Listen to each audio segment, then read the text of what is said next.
Welcome, welcome everybody. Good morning, or wherever you are. Welcome, welcome to the stream. Let me quickly set everything up and have some fun together. Some cozy Saturday morning, at least where I am. Guild Wars 2 stream. Welcome, welcome.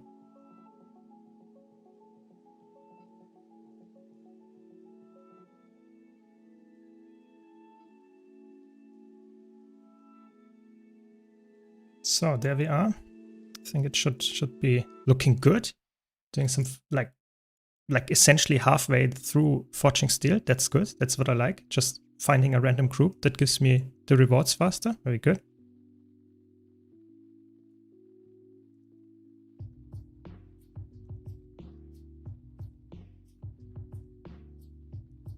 Welcome, Patricia. Welcome, welcome. Hope you're doing fine. And I promised last stream I want to do more different classes on stream, so that's what I'm gonna do. And I hope my thumbnail for my YouTube people did not scare anybody away yet. It's a bit more of a meme thumbnail than usual. Because today we will do like one of the sub goals that I had a while ago. And we reached it last stream. And I will do some quick play, some raid quick play live on stream. So you can see the actual chaos unfolding live. But that's the fun part about it, is that I obviously am not allowed to use any like of you watching or also any experienced people. I just have to press the button, be alone, and go into raid quick play on my own. But at the same time, and that's the scary part, I'm not allowed to play any supportive roles. So I have to play full DPS. I cannot play anything else. Full DPS. I'm not allowed to play boon DPS. I'm of course also not allowed to play any heal. So I really yeah, I'm just reliant on my allies to provide some boons for me. So it could be an experience. Yeah, let's see. Maybe I'm over dramatically saying it here. Maybe it's completely fine and everybody has perfect boons all the time. But who knows? You know, if there's Kiting Overlook strike mission taking 30 minutes, that could happen today. So you can see how good my mental attitude is if I can actually stick through with it all 10 of the weeklies. That's the goal. But yeah, hope you're all doing fine. Hope you all are happy. Have a nice weekend so far. That's what we like. Okay. Very good. So you can skip this part here pretty easily. If you just kill all the things very fast, then you can actually skip this event somewhat. That makes it essentially I don't know, gives you 2 minutes or something. So it's pretty nice if you can do that. And of course, that's why I'm on Scrapper here right now. You can provide super speed to the tank if not enough allies are around. So you share it with 5 people. So if or with 4 other people, and then you can just super speed up the tank. That helps a lot. Yeah, welcome Chatsby, welcome. So, I mean, it's fine to take breaks from Guild Wars 2, so don't worry about it. I would say 2 things that I can make, that I would say can bring you back. So first of all, I think the patch that is in August or whenever the special tab here is expiring, so 94 days. Yes, that's a long time away still, but I think this patch will be huge. And I'm not I'm a content creator for Guild Wars and stuff like that, but I personally think this patch will be really big because I think having a convergence in there, a fractal in there, a raid boss in there, having a new map in there, having new relics in there, you can see a new legendary in there. It's almost everything that you would want from the game. It doesn't matter which part of the game you actually enjoy, there is something in there. So I think that is the worst case scenario, that you will come back when the patch is, so to say, happening. But I have to be honest, I would say that there is some kind of content drought happening right now. So the patch came out, we had a really cool new map, and I think the map is awesome. I would really say, for me, I play it almost every day because it's so fun. It's such a good, I would actually go as far and would say it's a 9 out of 10 map. I'm really I think this is such a good map. And not obviously not the one that I'm currently on, but the new one, Eternity's Garden, it's awesome. So I would say if you have not played that one, I think it's actually pretty good. And I think with the upcoming rush events, with maybe even get some news, I'm always hoping for some kind of news what the studio is doing in the background. So I would personally say it's actually there might be some stuff coming up that is pretty exciting as well. I hope so, at least, you know, because right now the map is awesome, but I can understand that some people just don't want to play the game right now if there's not that much happening. That's fine. Hi, I'm really new to the game. Any tips for a beginner? So that is obviously a huge question. I will try to give you some tips here, but you should probably just enjoy the game. Like, just try to find something that you enjoy and continue doing it. Maybe try a lot of new things. I think that's what a lot of new players are scared of, but I think it's really good to just as a new player get to level 80 and have fun, yeah? And try out different classes while level, or different weapons, different elite specs later, stuff like that. Just try everything that you can do and that you have access to. You don't have to have all the expansions all at once, but stuff like that, I think, give everything a try. Like even game modes, you know, if you normally don't like PvP, maybe try out one PvP match or one world versus world, like just a couple of minutes, hours, whatever. Just see how it works for you, because you might be surprised how good it is. Yeah, so I think that's something that a lot of new players like don't do, and I think that's a bit sad. And it goes also for the PvE game modes. You know, we have fractals at level 80. We have even like you can play dungeons if you wanted to, stuff like that. I think it's really important that you just try to, yeah, sounds bad, but like try to try everything. Yeah, and if you don't like it, you don't have to play it. But at some point, you might find something that surprises you and you want to play, and then you can stick with it. Yeah, but I would say it's a good point if you really brand new. I think doing the story at least a little bit and continuous like leveling to level 80 with the story, with the like map exploration and stuff is probably your best bet. Yeah. Welcome, Viz. Welcome. Welcome, Bida. Tired of Rich List, Mesmer, Gale Shot, and Spectre and want to try something new that's either fully ranged or hybrid? Strikes are no fun with the boss moving around. I mean, you could play actually like some kind of greatsword power virtuoso, you know, that is fully ranged essentially. That is pretty good right now.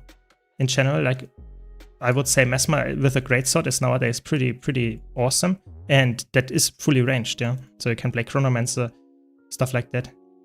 I even saw some people in Harvest Temple, which is obviously one of the best like bosses to do it on, but you can play Power Mirage pretty well as well nowadays.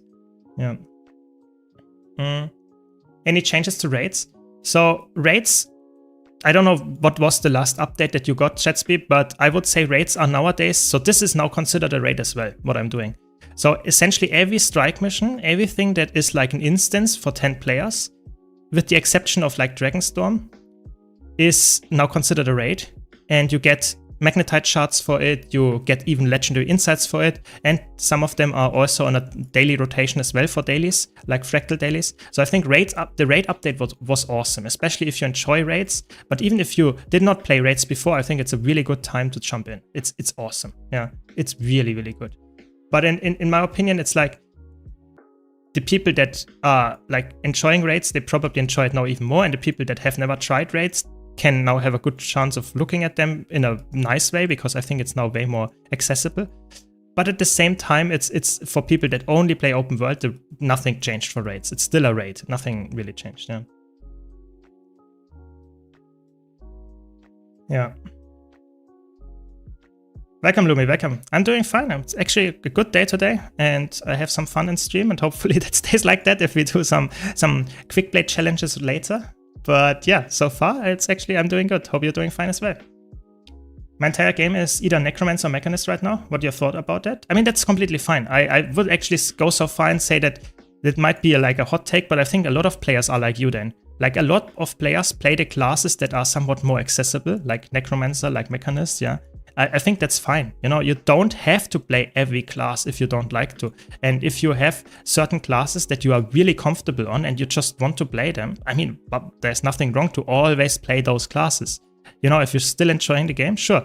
For me, it's always something I want to try different things. So I get bored after a while, so that's why I play currently like Scrapper, why I will play later some, I don't know, some Reaper, for example. This is, I will always try to say everybody has a different play style, and some people like to play things that are always comfortable, that they are like not like completely new on, and that's fine.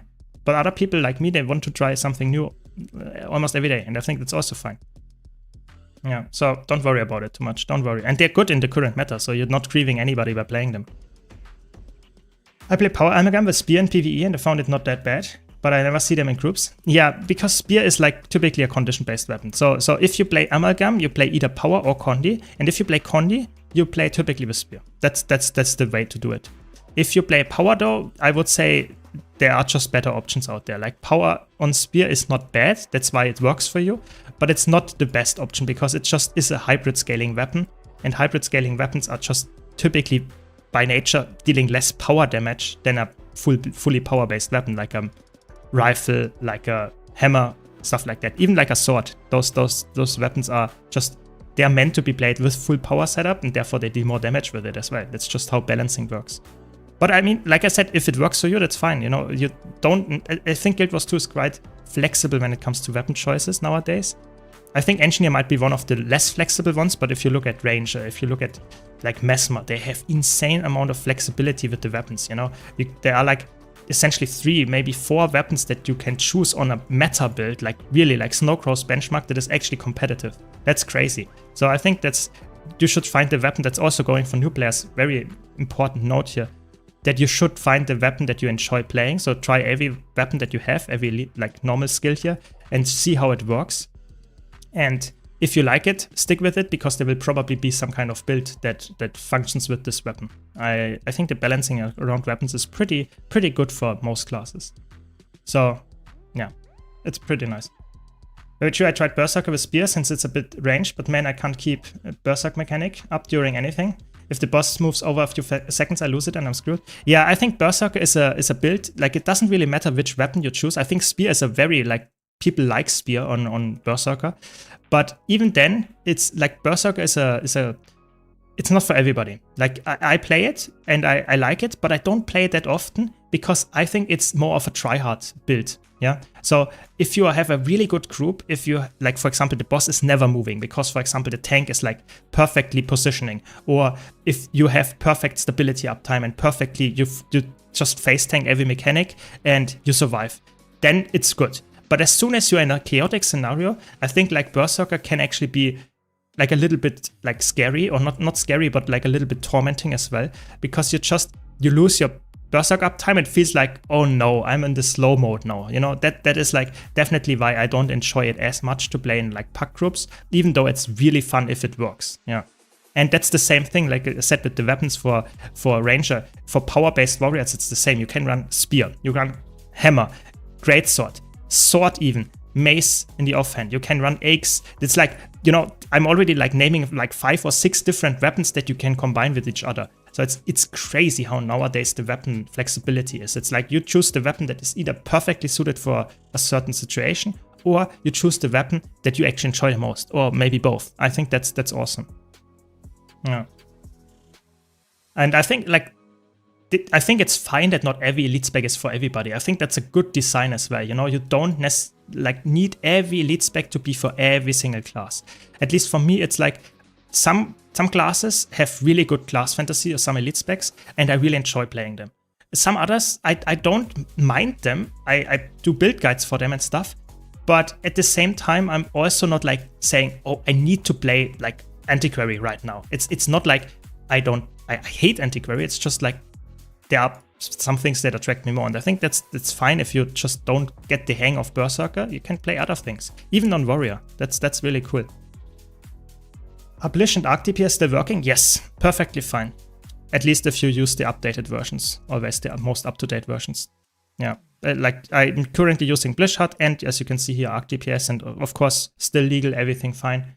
The only thing is, of course, just use only the add-ons for the add-ons that are also allowed. You know, don't use any like gray or even like absolutely illegal things. Yeah.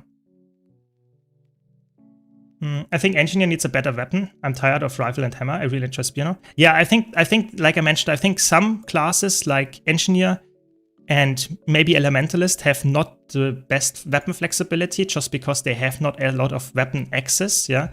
And I think I mentioned it like the last few streams, almost every stream. I think it would be insanely good if they would give more flexibility to the weapons they already have. So what do I mean by that? So for example, I think it's really unrealistic to expect ArenaNet to release a new weapon. Yeah, like let's say, I don't know, like a scythe or something in the game, so that every new like every of the 9 classes can actually play this. I think this is not that might be happening with an expansion or something, but not really realistic. But at the same point, we have like Warrior and Ranger having insane amount of weapon choices already, whereas Engineer and Elementalist don't have that. So how can you fix that you have more flexibility for those classes that don't have insane amount of weapons? I would like make the argument traits. Yes, I think interactions between traits with the weapon would be awesome. What do I mean by that exactly? So I mean, if you, for example, look at Elementalist, if you look at Engineer, why not give them a trait that changes like a power-based weapon, for example, the rifle on Mechanist or on an Engineer, to like a condition-based weapon. And just while you use this trait, you use like, I don't know, 50% of your power scaling and make this weapon have somewhat different attacks. Why not? That would be, like, for me, a very good way to use a weapon that already exists. They don't have to completely redesign weapons and bring out new elite specs or new expansion stuff. So at the same time, you still get access to a new playstyle, like a condition-based rifle, because that would be fun, like something like that. I think that might be interesting. Just my idea there. I'm not sure how hard that is to do though, but yeah. I really would love if that was the case for Gayshot. Longbow XX is good and all, but I wish there were more viable DPS builds besides Sword and Mainhand. Yeah, I think like that is a little bit sad that some classes make really good use out of all their weapons, and I think like Virtuoso is a good example. I think like Untamed is a good example, stuff like that. But then on some other elite specs, mostly some elite specs actually, those are also like having access to those weapons, but then are pretty like locked in. That is somewhat true and somewhat a bit sad for sure. But what can you do? You know, that's like, I think the balancing team should do more of that stuff, but I cannot like say that this will happen because I'm not sure what the balanced team is always doing. You know, sometimes they have some other ideas than we do. So yeah, we will see what's going on. Let's do one daily PvP match to just get the daily and have some fun, I guess, and then we will slowly go into the quick play. Yeah, I would like to see a double sword holo as well. I think that would fit very well. I think in general, I really like the class fantasy, or not even class fantasy, just the fantasy of having double swords. Like, it doesn't really matter which class I play. I think if I would have to choose a weapon set combination, I would probably choose sword. I think it's just such a cool classic playstyle. And I like all builds that actually use sword. Like, I like Willbender. I like, for example, like Conditioned Warrior with sword. I like even like the old school Messman with sword. I think that's a cool playstyle. And I think if every class had access to that, that would be really cool. Yeah.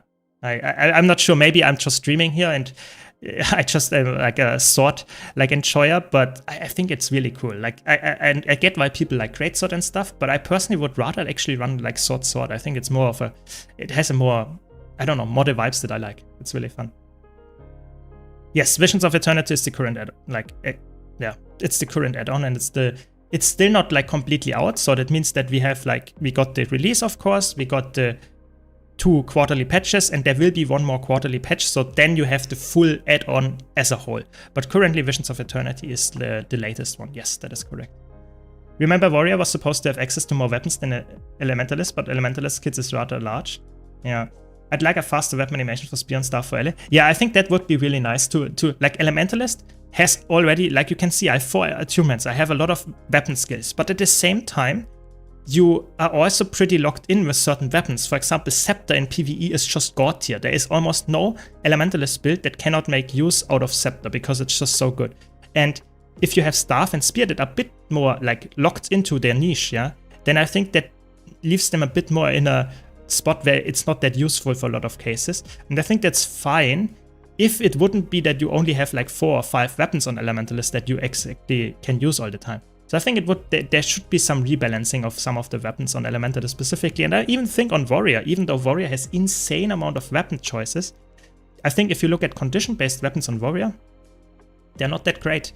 You have like sword, and you have torch offhand, and you have longbow. So you have essentially 4 condition-based weapons, and you have like probably like, I don't know, 12 others. Yeah, it's like essentially your whole kit revolves around like dealing power damage, CCing, maybe healing a bit, but the condition flexibility on Warrior is pretty low, I would say, and that is something that needs to be, yeah, a bit improved. Maybe I'm like dreaming too much, and maybe I just think too much about it, but I think that could be a good way to do it.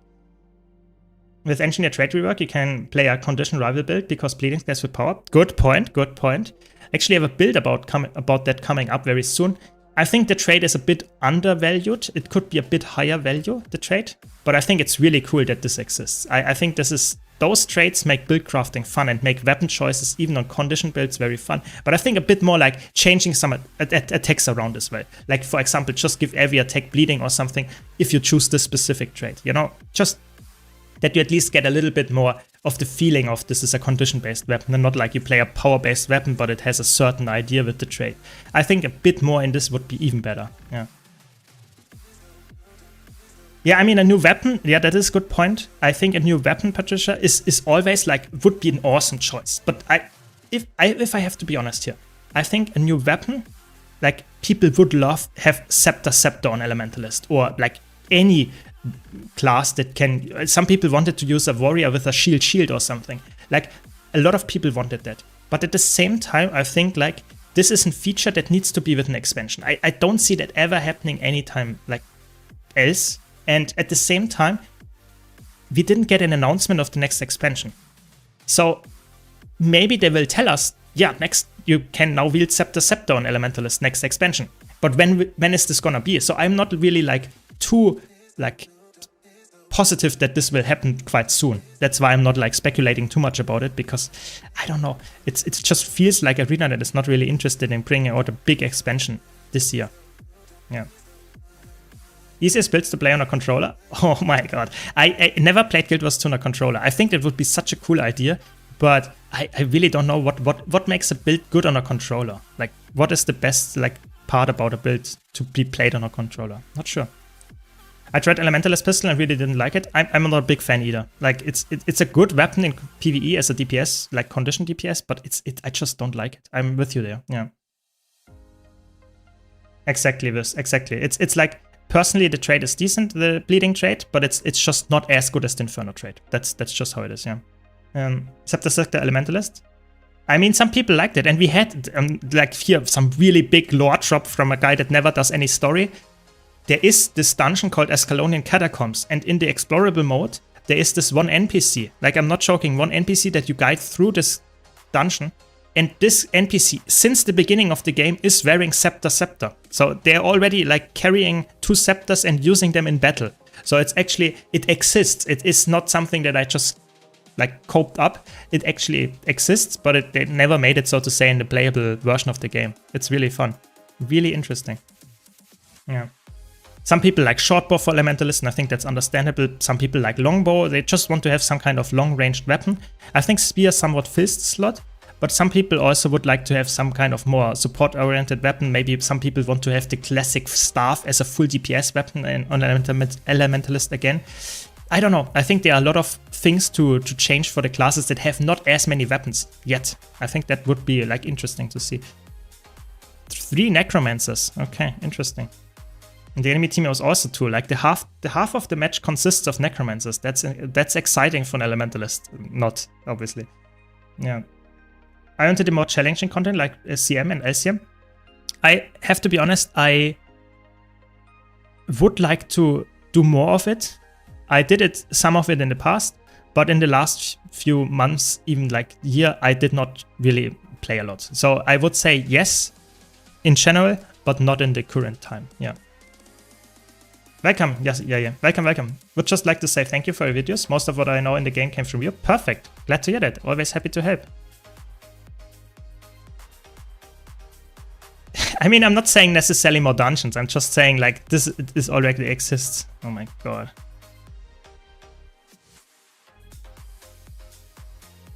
Oh my god, how many people are here? Like 3 people?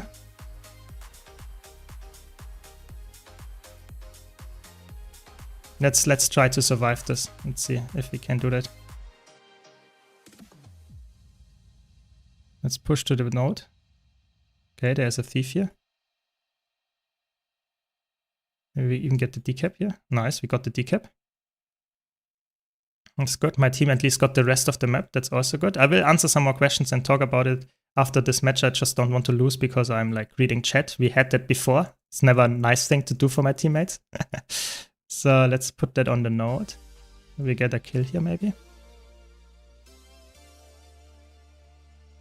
Okay, looks good. We got one on the other side. Very good. I think this is a pretty boring match to watch, to be honest. I think we are like stomping them pretty hard. Oh, they actually got a kill at mid. That's good. So it's not a boring match to watch. Give Elementalist a greatsword. I think a lot of people would like to have some kind of fiery greatsword style action, but you already have a fiery greatsword, so I think like I don't know, a lot of people like longbow, a lot of people like to have like a dual-wielded scepter. I think it does not really matter. I think a lot of people would enjoy having a new weapon, whatever, you know, whatever weapon it is. And I like I said, I think it would be awesome if they would do it, but I'm not really convinced that they will do it in the near future, sadly. Really sadly. This guy takes so much damage. Just randomly. I think they don't have any Condi cleansers, whatever. Is this the classic power spear mirage? I think they are just learning. I'm really sorry. Just like stomping them here. Yeah, exactly. Like the fiery greatsword just as a normal based weapon. That would be really fun. But how would you do it? Like, would you have like all the elements as well? Because a fiery greatsword or something like that would obviously not fit like an air element or like a water element. So would you have like all the elements as well? And then would it swap to like a water greatsword or something? Because that would be interesting if they balance it well.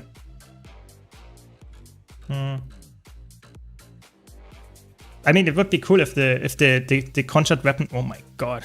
Yeah, that's why I don't like to fight core necromancers, because they just lock you down.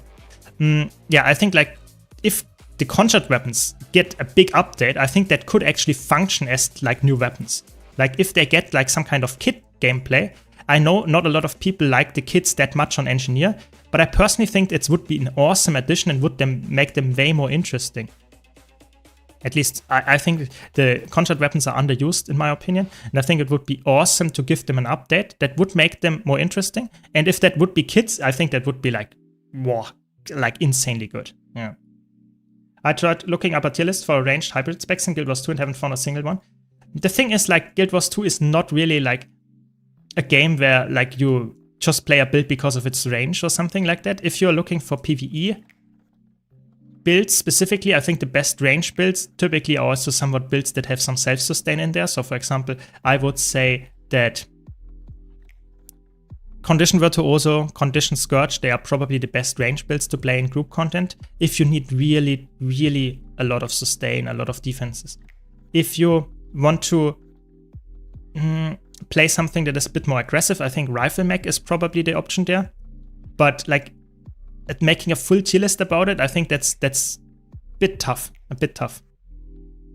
Nice, we interrupted the block. Always nice to see.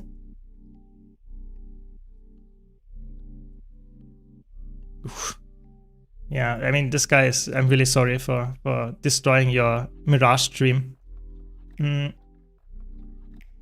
They could do it with the last release, since they put in a new legendary weapon to give the weapon to all VOE classes. That would be so crazy. Like, I would love that if they would just give us more weapon choices and stuff like that. I think the last release is already insanely big. I'm not sure if they will ever, like, add anything more than they already announced, because Arena is often very, like, straightforward. So if they say something, it's probably exactly what is happening, and you just should not interpret anything in there. But I would love adding more weapons with the new patch. That would be so cool, yeah. New player, currently level 44 in solo. Should I find a guild already or wait until level 80 and want to start dungeons raids? I think you can look for a guild already. Like, a lot of people would like to have new players as well, and players that are currently leveling. But I think it's a process, you know. Sometimes you find someone while leveling. Sometimes you just need to wait, because leveling in Guild Wars 2 is not that hard or long to begin with. So I think after a couple of hours, you are level 80. And then you can still look for a guild after that and play the content that you actually enjoy. So I would say don't stress about it. If you find a guild, sure, that's perfect. If you don't worry about it. You will find a guild at some point. Guilds in Guild Wars 2 is like something that is completely like optional, I would say. Oh my god, that's what I meant, the necromancers. Crazy. At least we won. That's good. That's good, we did it. Welcome, Seth. Welcome. I checked out your LI Viva build yesterday. Viva feels a bit like Engineer with the element kit swapping. which is super nice. Yeah, I think it's definitely like they are probably the closest related classes, like Elementalist and Engineer. I think they are pretty closely related in terms of how they feel, how they function.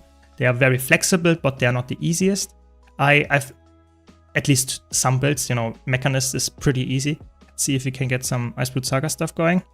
But yeah, I think like for me, the main thing is that you have to understand low intensity builds exist nowadays for every class. So even if you think a class is hard, I probably have a low intensity build for it. And if not, there will be coming one very soon. So yeah, I think it's good that you watch it.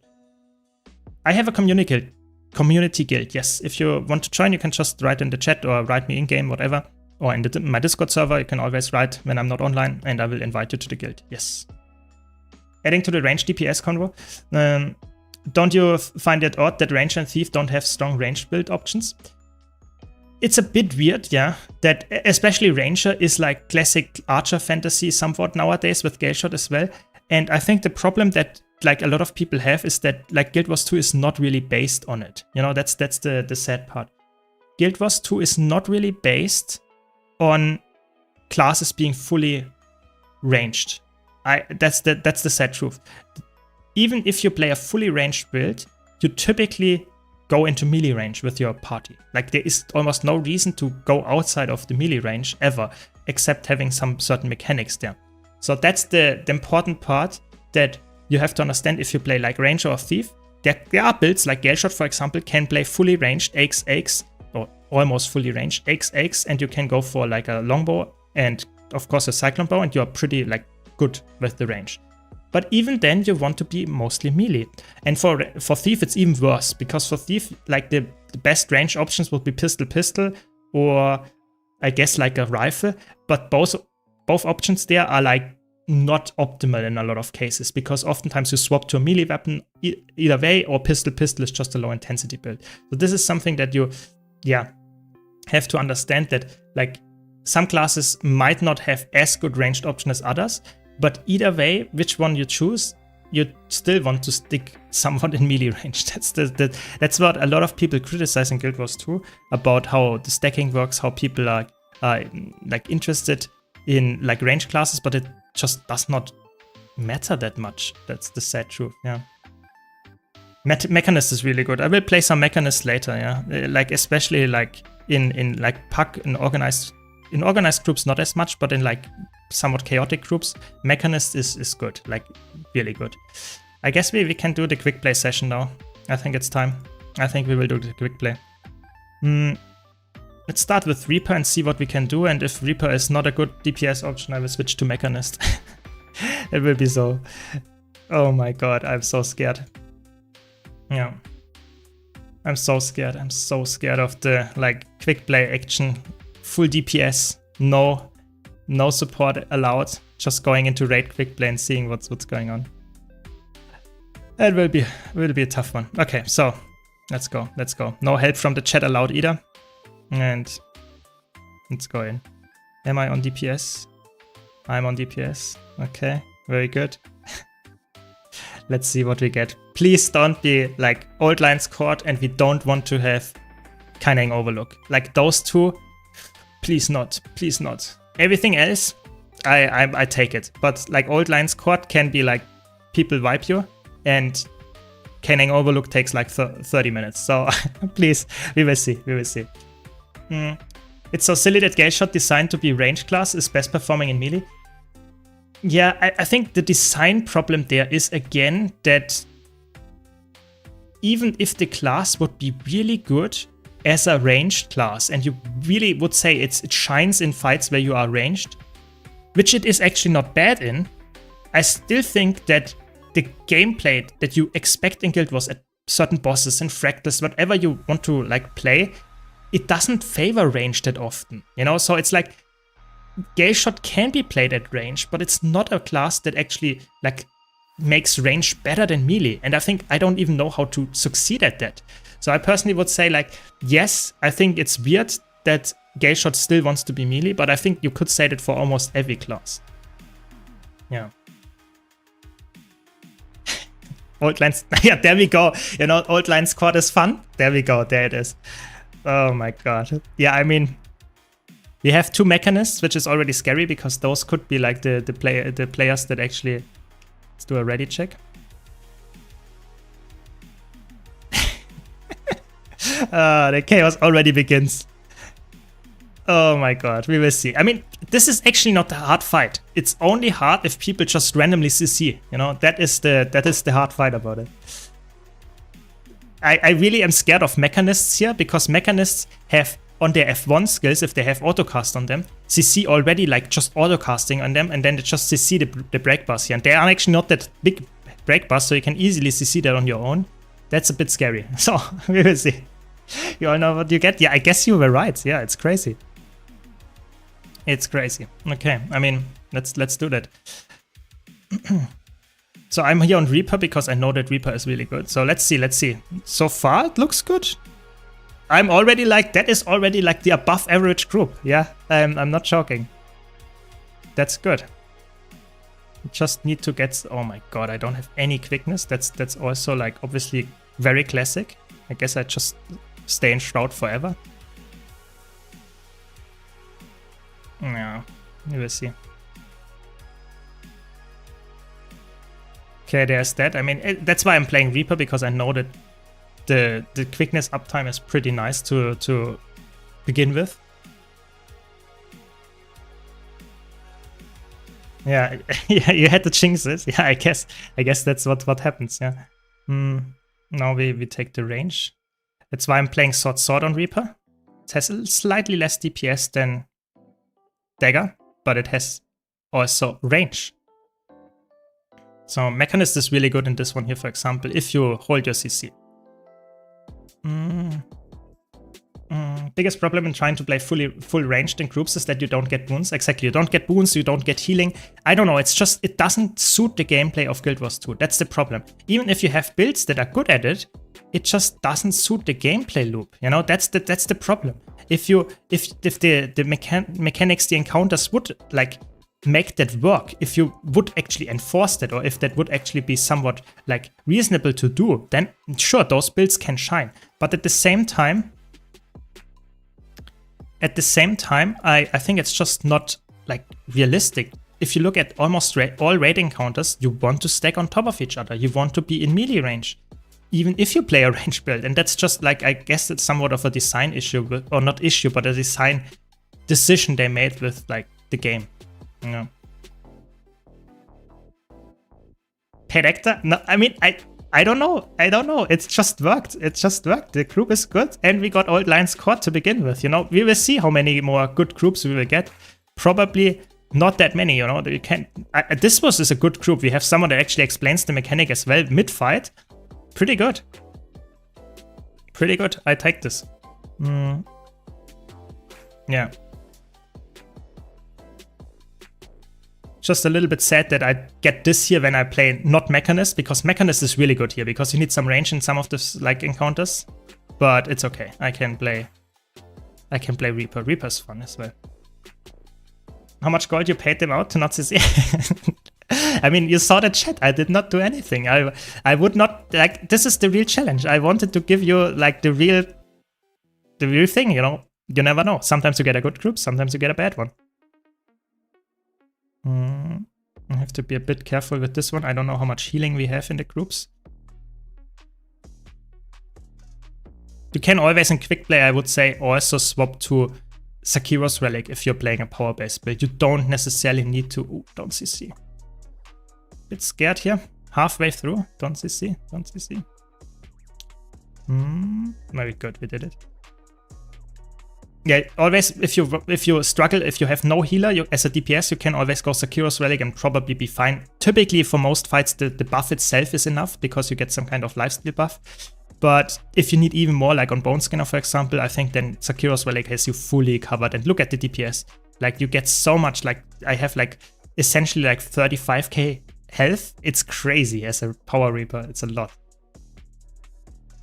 Yeah. Yeah, so we're playing here. Don't CC. Don't CC. So we're playing here Raid Quickplay. Raid Quickplay. With not being allowed anything else than DPS. And it's so far it's working out pretty well, I would say. We will see if that stays like that. That's a bit annoying, the mechanic here. Very nice. I mean, Reaper is also insanely good with self-healing. Let's see if I can, like, Reaper like scales very hard with like the health bars of the bosses. So now all the bosses are below 50% health, so I should actually be quite decent with it, with the damage now. Because in the beginning you lose all your important traits and like stuff. So we will see. We will see if I can out DPS the Mechanist. Just some goals here in the mid fight, because this seems like a pretty good decent group. But now the tanking begins, so let's see. Let's see if people like die to the tanking.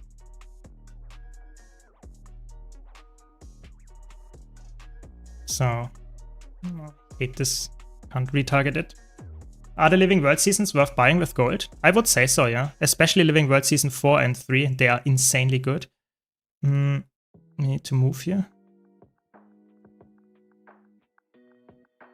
So, which power DPS Mechanist build would you recommend? Rifle or Sword one? I would recommend the Rifle one. I will play it later as well. So I can show it to you, but it's a really good build. Like, it's really good. You see our top DPS is playing this build. It's just, yeah, it's like, I would say, a perfect build for players that want to have a chill, relaxed time as a DPS player, while still dealing a pretty good amount of damage, and probably more than most people do in their normal rotation, even if they play a crazy good like meta build. See, slowly my damage is ramping up now. We have to go there. Don't CC. It's a bit annoying, the two mechanics all at once. I think we will lose someone here now. No, that's good. Very good. So far, everything works. Everyone is alive. I mean, that is actually looking really like a paid actor group, I have to be honest. So, such a good performance. Ooh, that was a nice one. 100k with one attack. Reaper has good numbers. Yeah, I think they are worth buying the Living World seasons, yeah, for sure. I think they give you content for essentially gold, and some of them are even really good for farming. Yeah.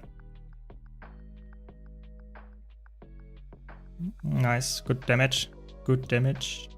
To be a bit careful with the blues here. Ooh. Can't get in range anymore, that's sad. Very good, very good. Last 10%. Not bad, not bad. I look for something I can crack with the 35k bar. We have to go for the blue one.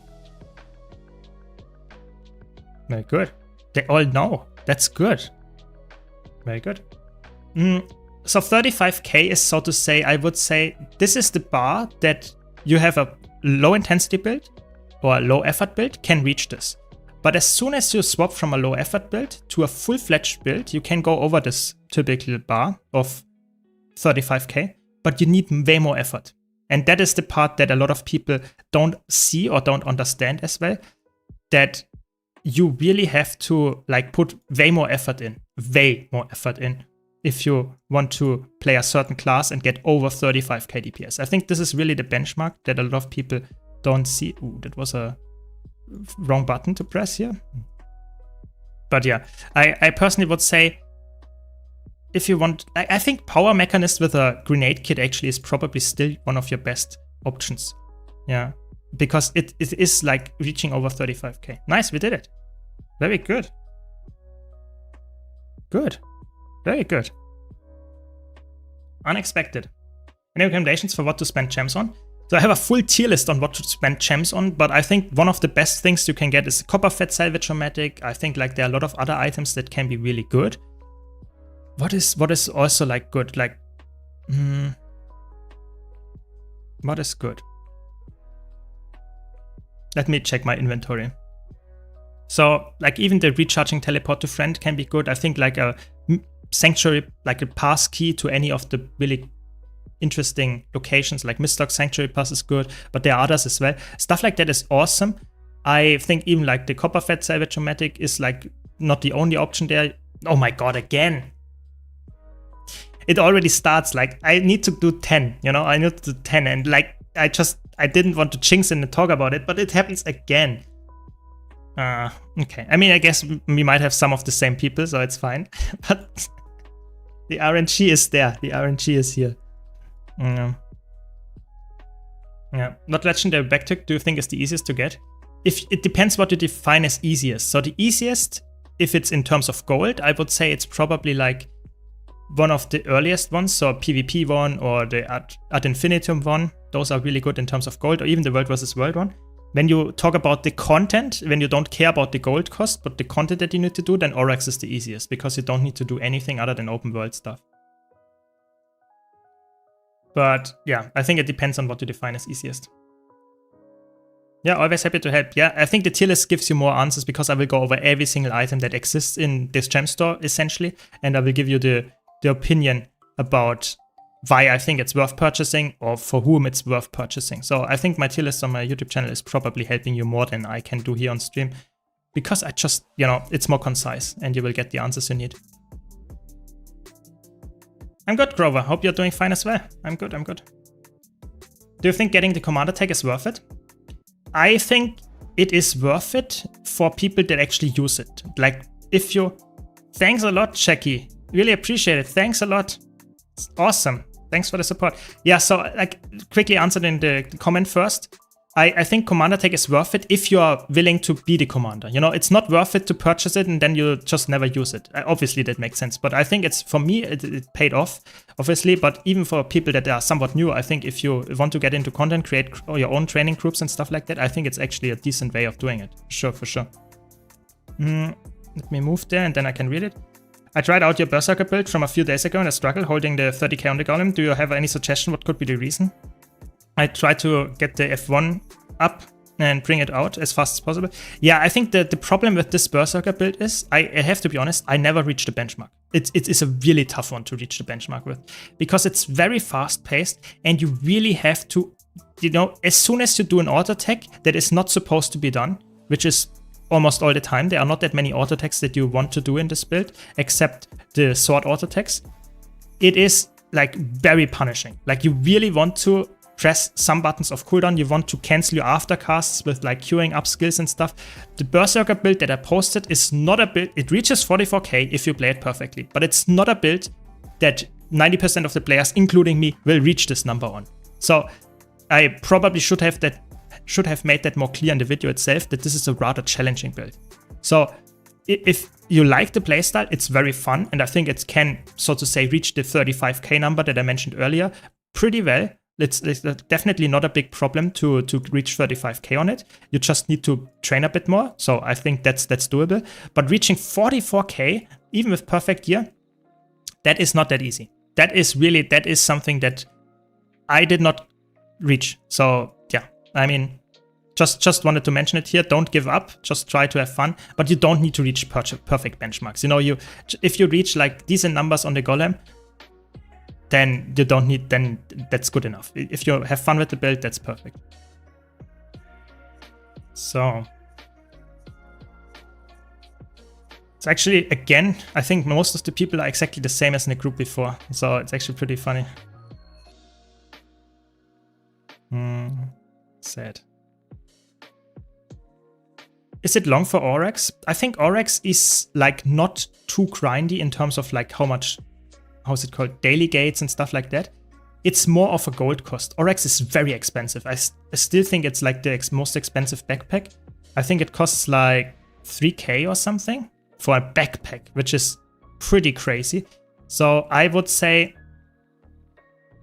yeah, I mean, if you want it, if you like the look, if you like the open world farming, then sure, go for it. But if you have any other option, I think it's probably better for your purse in game to go for that one. Like the PvP one, the World versus World one, the Fractal one, they are all cheaper, like way cheaper. Some of them cost half. It's crazy, yeah. But the time is not long, I think, not that long. I think a couple of days, weeks. It's not too heavily time gated. For sure.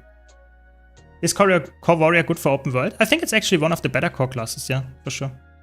In my opinion, Ad Infinitum is the easiest one. Yeah, I think Ad Infinitum probably, if you combine the gold cost with the cost that you like the time investment and stuff, I think it's probably one of the easiest ones, if not the easiest. Yeah, I might agree with you there, because it's just fractals and you get a lot of gold while doing fractals, and it's actually not even challenge modes or anything. It's just like tier 4 fractals and some like harder modes, like it's some kind of healing reduction or something.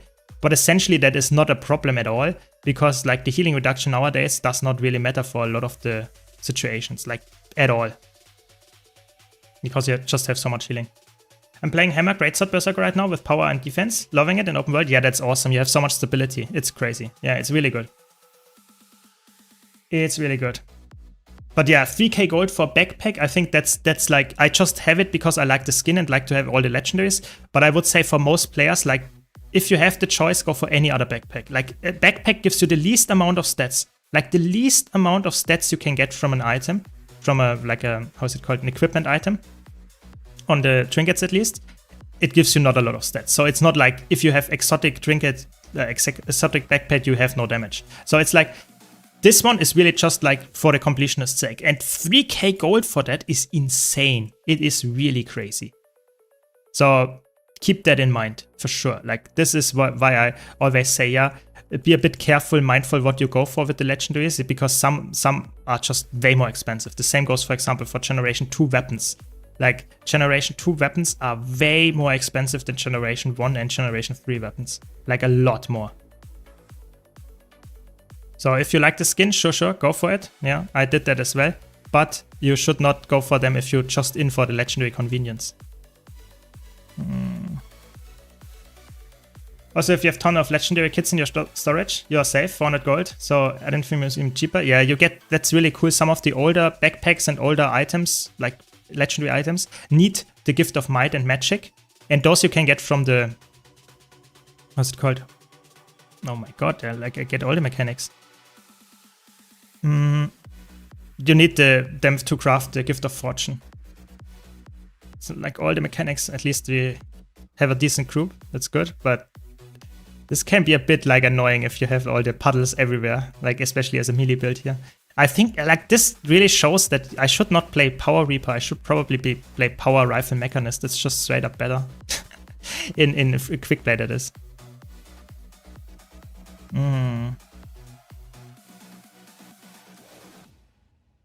So hopefully no one sees. I don't see the break on the other one.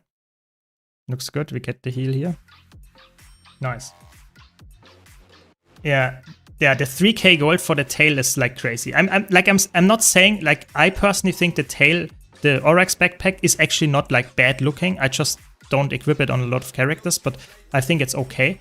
What I think is the crazy part is that it's 3k gold for an open world legendary, which means that the easiest piece of content also is the most expensive one to get. And you can see that this similar pattern that you see with, for example, the accessory that we got added with the Visions of Eternity patch, the last one. It's also the easiest one to get, but it's at the same time also the most expensive one. So I think that's actually on purpose. I'm pretty sure they want to have the open world player base and have a legendary for them, but at the same time also have them spend the most money on it, because this is, so to say, the only thing that is, so to say, keeping them hooked. If it's just the money, you know, the time to grind for it. I think that's the reasoning, but I think that's crazy. It's still crazy. Yeah. You saw that as well with all the legendaries. This came out in the last couple of years even at this point. They're all pretty expensive to make, at least in the beginning. I guess a lot of people want to do it then. Yeah. Nice, we did it again. Good job. 2 quick plays done. Very good. Generation 2 is also very event achievement grindy, and general is expensive. I think the Generation 2, it depends. You know, some of them are just sitting at the crafting bench. But if you're going for Astralaria, if you're going for Nevermore, those are achievement heavy, which is, I think, not a bad thing. I think that's not a bad thing.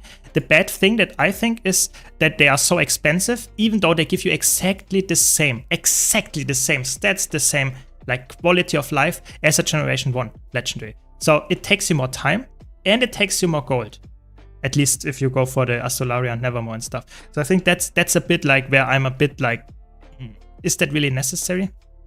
Okay, 20% through. Now we go in and I play. I'm not allowed to play quickness, so I will play, where is it? Rifle mech. Oh my, that's not, what? That can't be, that can't be true. What is the likelihood? Someone do some quick math here. What is the likelihood? Like, what? That's insane. Like, we have, like, how many are there? I think there are like 11 or 12 in there. And I get like 3 times the same in a row that I don't want. You know, I don't mind having 3 times Bone Skinner in a row. And this guy got it 4 times in a row. That's actually crazy. What? That's insane. That's insane. Yeah. That's just insane. Fastest way to level POF masteries? I guess meta events and farming like stuff there. Maybe even rifts if they are up. Yeah. Yeah, the Urine, I personally like to craft the Urines the most because the Urine ones, like, no, don't CC. We have someone that actually CCs. That's not good. That's not good. That's not good. But now we are playing the rifle mech. You know, now we are on the correct build for this one. At least if I don't CC. Just spamming auto attack and being top DPS here. That's the classic low intensity build. Yeah. Will not call this time. It's fine, you know. It's actually funny. I guess we also lost someone. That's not that good, but don't worry about it. You know, I think like I enjoy playing and having some chaos happening. So don't worry. I think it's actually fun for you to watch as well. It would be boring if we get like, I don't know, the easiest all the time and don't get any like exciting ones. You know, I'm also hoping for some chaos at Canning Overlook at some point as well. You know, that's what this stream is about, having fun, trying to stay positive while doing the quick play. That was the sub goal that we reached. So that's what we do. I had the same issue. Old line caught 3 times in a row. Just gave up at the 3rd. I cannot give up. You know, I just cannot do it. I have to play. I have to play it fully. That was the sub goal. 10 full runs of raid quick play with full DPS build. So far it's good. We have actually decent boons. Like obviously not all of them, but good enough boons. And I mean, this group is obviously a bit worse than the other one, but so far it's fine. Hopefully we don't lose more players. We need to see this one. Let's see this one. Very good, we did it. Hopefully no one dies. Very good, very good. I love the equip map comps for arena weapons. Yeah, exactly. I think the thing that really holds me back, even though I have like, I don't know, essentially like, I don't know, I could probably make 5 or 6 or 7 even like legendary generation 1 weapons in the bank lying. I just cannot get myself to do another map completion. That's really the main part. Like I did it so many times already. I just need to like stop. I need to stop. You know, the classic like addict. I need to stop. I should not do it. And I think that's why they're piling up in my bank. And that's why generation 3 is for me way better. Like way, way better. Because I can just say, yep, I will do it when I want. And it's pretty like fast paced. It takes like, I don't know, 2 hours, maybe 3 hours. It's a lot of damage we take here. Yeah. I would say Urine also does have the most profit. I think it can have the most profit if you know what you're doing and you've actually farmed everything yourself and don't buy anything, then it's actually really high profit. And even if you buy the materials, it's still good profit. Yeah, I think you're right there. Is there a role that Thief can't fill? No, Thief can fill every role. So if you're a Thief main, you can fill every role. Yes, it goes for every single elite spec actually. Every single class, that is. The only class that cannot do it, please don't CC, please don't. Oh, that's so scary. Like, I don't even want to DPS because I want to like be ready to jump around with my shift signet if I need to. But it would not help that much if I'm the only survivor, but okay. Yeah, I think like every class can fill every role. There's like no class in PvE that can not fill a role. The only really like exception would be probably like Alacrity DPS on Ranger is not, it's technically possible, but it's so bad that you should not play it. So I would say, yeah, that might be the only exception. I missed the start of your stream. Is there a 3-hour quick play stream? So Jackie, it's not completely 3 hour. It is, I started like a couple of minutes ago. I hope it will not be like 3 hours long, but I will do the full weekly with like random people and stuff like that. Yeah. And if it's like fun to you, maybe we continue after that as well. You know, I'm just like in for the content at this point. So yeah, so far we have 3 times Old Lion squads, like in a row. Let's see if we can make it 4. You know, at this point it's actually more funny than anything else. And you can see how good Rifle Mech is. So someone asks if it's still good. Yeah, it is. You know, I'm just like, I'm reading chat more than I'm actually pressing my buttons. And it's, yeah, it's doing its job surprisingly well. Yeah. Are raids done in this game for gear? Not really. Like, you can farm legendary gear with it. Sure, that's sort of best in slot gear. But then you can get it from other ways as well. So it's not that important. No, we need to CC the red one. Very good. Yeah, I think like raids are more like you do it for maybe gold, maybe ascended gear, maybe legendary gear, but you do it mostly for getting like achievements, getting like the loot that you need to get the best in slot gear. But it's not necessary that you have to do raids to get the best in slot gear. You can get the best in slot gear from like 10 places, I would say at this point. Hope that makes sense. Yeah. How to learn CM and... Oh wait, I probably should concentrate quickly here on the mechanics because there are like a lot of different ones happening. How to learn CM and raid without joining a guild. You can join a Discord server instead, but I think that's like again something that you might not be interested in doing. But there are raid training Discords that do exactly that. And that's my biggest recommendation for players that want to get into really try-hard raids and stuff like that. Find a Discord server like Raid Training In, Crossroads Initiative and stuff like that. That helps you out with people and training groups and stuff like that. And even static groups if you wanted to. So that's probably your best bet there. Yeah. All the mechanics. Okay. Oh no, I teleport back. Oh, that's actually mean. Okay. No CC. Oh my god, I get all the mechanics here. Ooh. That's why shift signet, yeah. Shift signet for the win. If you are scared, just teleport around with a 20-second cooldown. This is now getting a bit more scuffed than the other one, I have to be honest. That's not good. That's not good. My mech even died. Oh no. Should I revive it now or later? Let's see. Ooh. I guess we revive it after this guy. Now we can do it. Very good. You don't even play the highest DPS mech? Yeah, I know. I don't. It's low intensity version that I'm playing here. Yeah. I just play it because I want to read chat and I don't want to play like a full DPS mech with like 10 kits.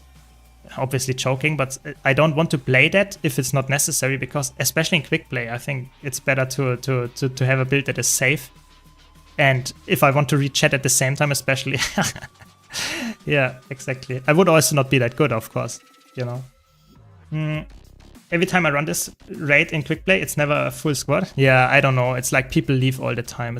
I think that's the biggest, like not necessarily the biggest problem, but it's one of the big problems of Quickplay is that like the punishment for leaving groups is not as high. Oh my god, I think I should. Ooh. Ooh. That's actually pretty bad now. We lost 2 people. Can we resurrect at least one of them?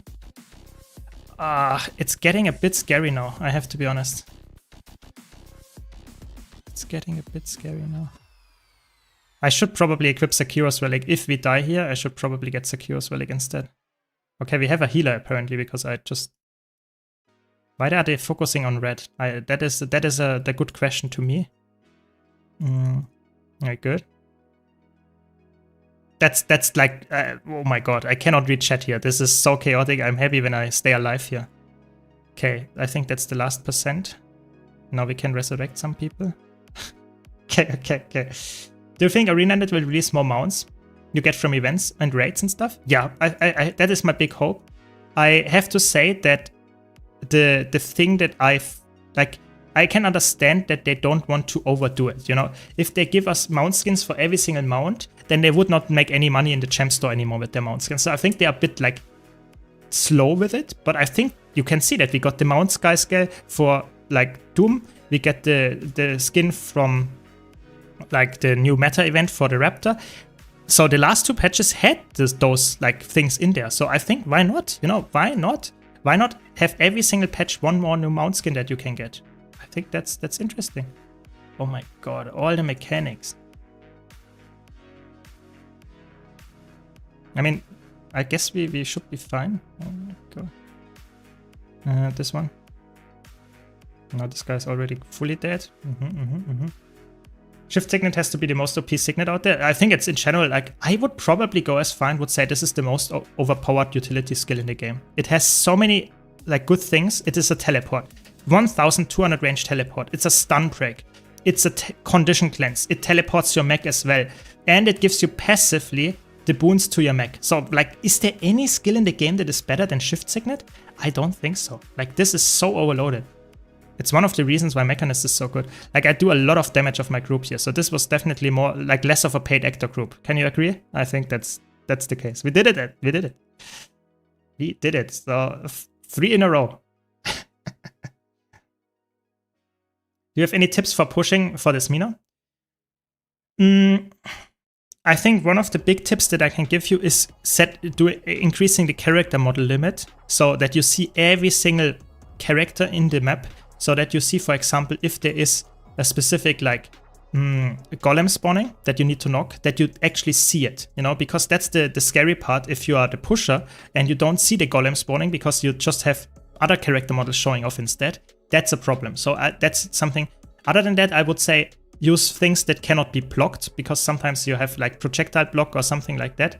So this skill, for example, does not pierce. So if you want to use that to knock back and this Mina stands between the knock target and yourself, then this skill will not knock the golem back. So that's why longbow on ranger with the trade is good, or stuff like that, or the Cliff of Tides, I think it's called, on druid, stuff like that. You have to be aware of how your skills function to do the knockback, to make it work, and then use it at the correct time. But I think it's just practice for the most part. You have to keep your mech alive as a true mech enjoyer. I guess I really dislike the you know, positioning and it like return to me and stuff. That's why I'm not the biggest mech enjoyer, but I think for quick play it's like, yeah, pretty much one of the best DPS builds you can play. I wonder when they will add a new legendary amulet. That is a good question. Like, maybe they even go the same route that they did with the, how is it called? Like the Prismatic Champions Regalia, you know? Those two, this one and maybe the newest one, maybe. What happened? Why did I not join?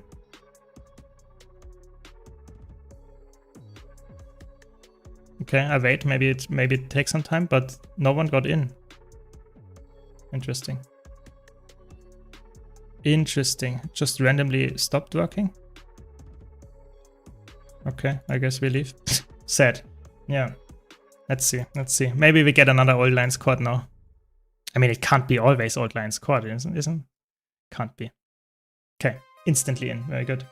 All 10 games challenge? Then I would have to do a lot of quick play. Okay, it's Whisper of Chomek now. Yeah, I mean, sad. We broke the streak. I mean, this is now, like, this will be, like, way faster and way easier. Like, so sad. Yeah, now at this point, it's actually just sad, you know? Very good. I guess it's faster then.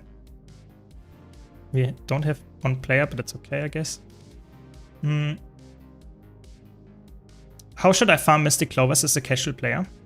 So it depends a bit which game modes you like. If you like to play World vs. World and or PvP, then I think Mystic Clovers are very easy to just play those game modes, because you get them passively from reward tracks very, very easily. If you play a lot of like only PvE, then I think you should either like farm Drizzlewood Coast, or I would say the best way is probably just to say like going to the weekly vendors that you have access to. So if you like go to the raid vendor, the fractal vendor, they give you discounted Mystic Clovers. But I made a full guide on my YouTube channel of all the methods and what I would recommend for every type of player.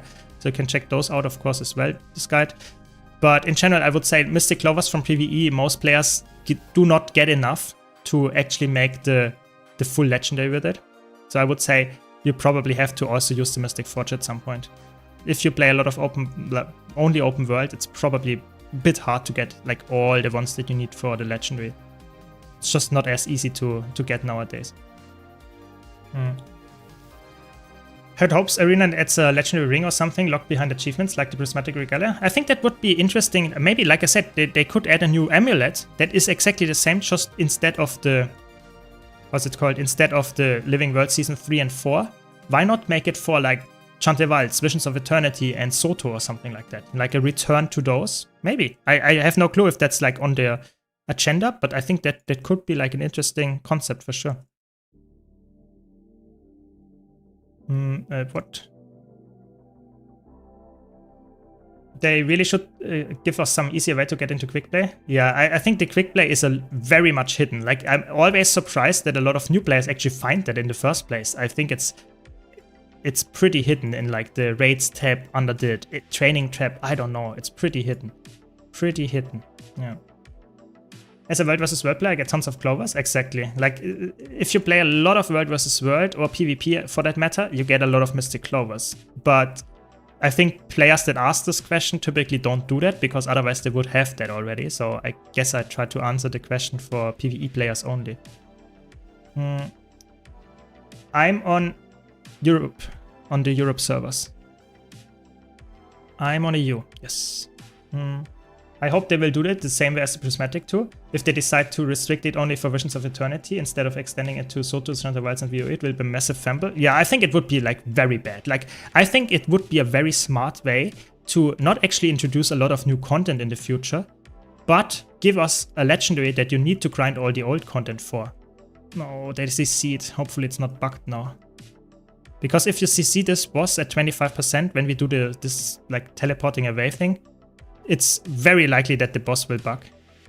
This is just a very, very buggy boss. No, it didn't bug. That's good.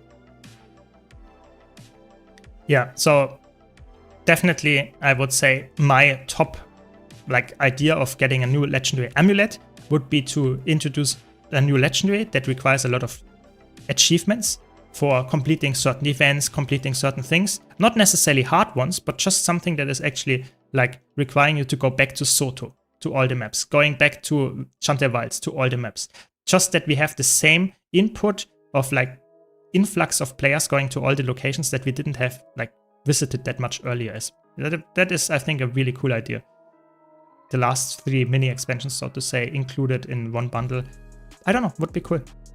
Yeah, that was surprisingly good.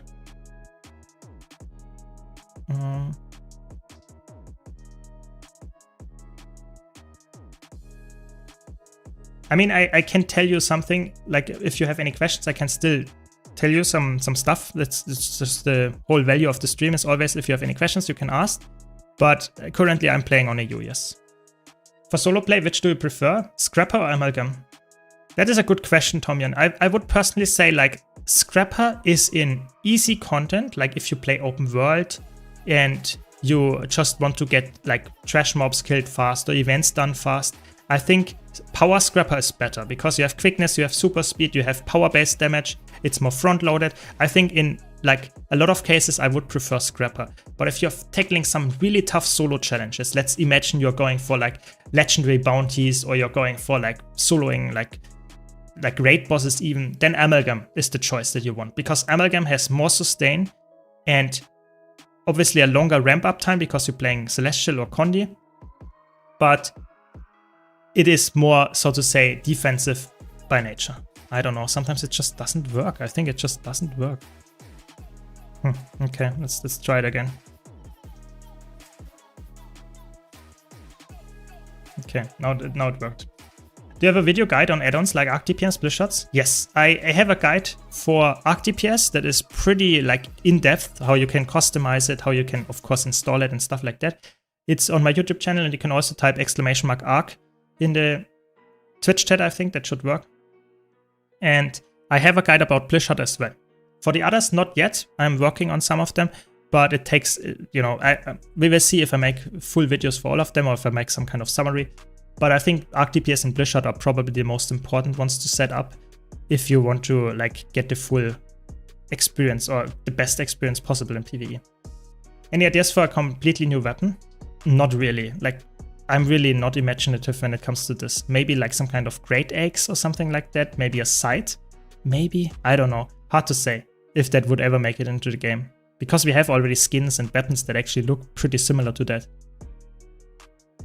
Yeah, I think the Scrapper build is really good. Like, I personally would say for most players where you don't go into a solo open world and say like, I want to do legendary bounties all the time.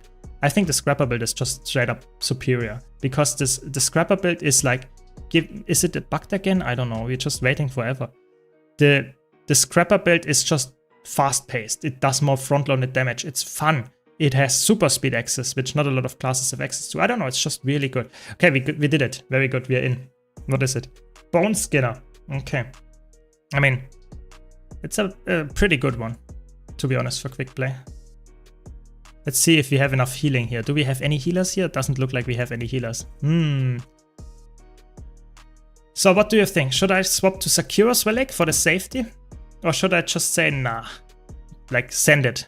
Send it and we're going full DPS. Yeah, that's the question. What do we do?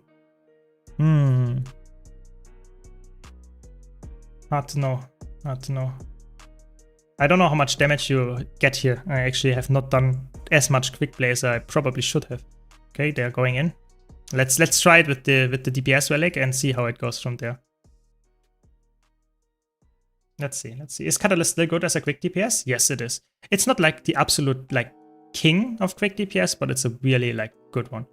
I think so far it doesn't look scary at all. We don't have any alacrity, that's something, and we have someone dying off screen, but that's okay. Get the CC ready. Yeah, I think Catalyst is still a very good DPS, or quick DPS that is. Yeah, very good. I would love a fist slap class. Yeah, that is actually something what a lot of people want. Yeah, some kind of like melee class that uses like the, so to say, the bare hands. Yeah. Ooh. I think we need to reset. And I guess we need a healer. And I swap to Sakura, so like instantly. That is yeah, what I expected. That will be scary. That will be scary. We did not die. We died to the aura. We did not actually die to the other stuff. We will see. Yeah. That is a classic Bone Skinner experience in Quickplay. This is actually a very easy boss in my opinion. But we don't have any healers, and we also like have people not like watching the screen, I guess, or like dodging or moving out of the attack. Of the like the arm attack, whatever it's called, you know, the puddles. Yeah, let's see. Hopefully we can get that done. I don't want to have to quit a group, you know, that would be horrible. Yeah. Yeah, boomerangs would be cool. Like there's like boomerangs, like I think like a fist weapon, like a knuckles or something like that. Why not? You know, that would be very interesting. Okay, let's see if we can make it work now. I mean, now I have obviously less damage, but I think that should be okay. At least I have more sustain now. Which is always like a good idea to have in a quick play group, because you never know if you have a healer. Let's see if we get the CC here. Nope. Okay, that's fine.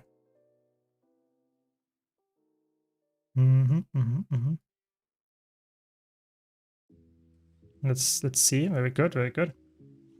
Yeah, like there are so many options they could add into the game in terms of weapon choices, but I have to be honest, I'm not sure if ArenaNet will add them. Like I mentioned earlier today on stream, I think like they are pretty like they're not very transparent what their future of the game is, if there's another expansion coming and stuff, because I think new weapons would be like definitely coming with an expansion.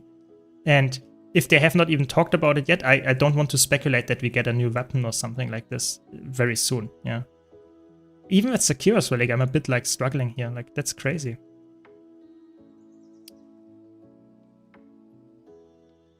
I really like the evade on the 5 skill. It makes it so nice, you know, you can just evade attacks while dealing damage. I like this a lot. We even have a DPS player that has more damage than me. I mean, I guess I don't have any alacrity or something, so that's also too worth considering, but still. Very nice, very nice. I think we got this. No, we got this. It's actually not like the people are not like playing badly, I would say. Very nice, we did get it. Very good. Very nice, very nice, very nice.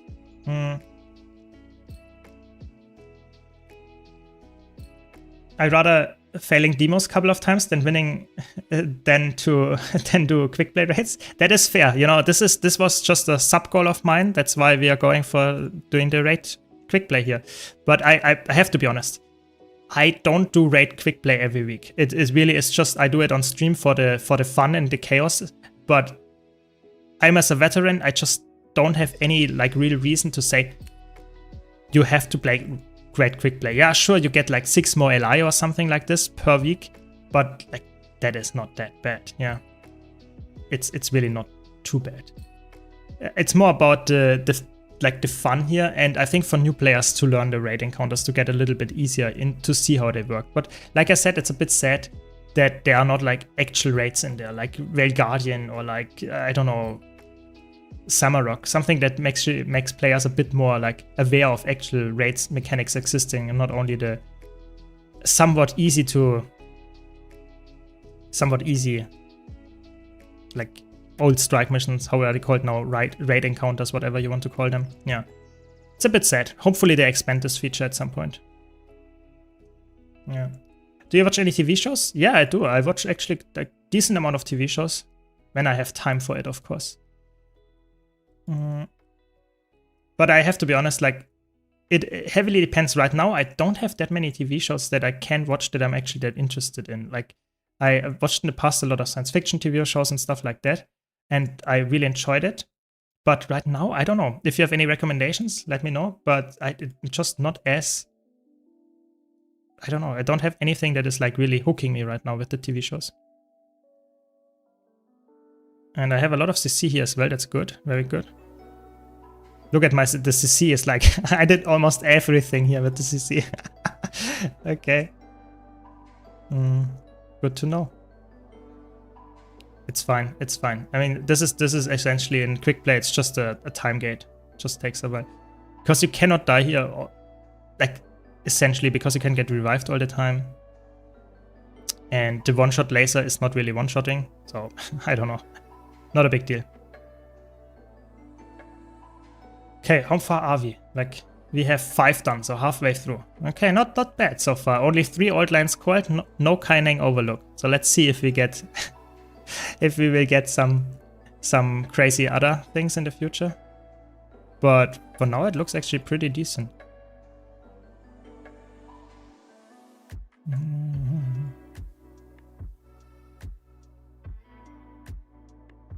So let's kill this and then we can get the CC done. Yeah, I think they should increase the amounts of loot you might even get from quick play, but more importantly also the amount of raids in there.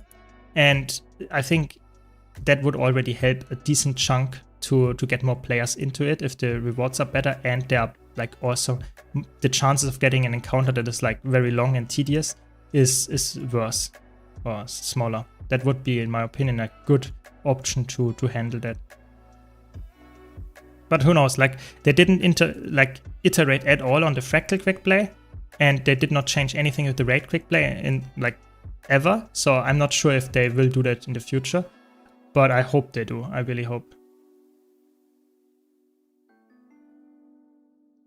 Yeah, I think that like that is something that Arena that is like they have always really good idea when it comes to new content and stuff. I would say like fractals, for example, or like the quick play is like I would say also pretty good idea. The problem is they don't iterate as long as I think they should. Like they should like listen to feedback. They should try to improve it every single time they put out some new content patch. I think if it's just a small thing, I think it would be awesome to just get some new updates, some bug fixes, some stuff like that. Maybe they don't have the resources for that, but it's a little bit of a shame. Yeah. Yeah, fractal. I mean, we have like this. I think in like in chat here is, I think, doing like Fractal Quickplay farming. So it's like, yeah, Fractal Quickplay is actually not that bad. Yeah, it's. I think Fractal Quickplay is, in my opinion, the better version of it.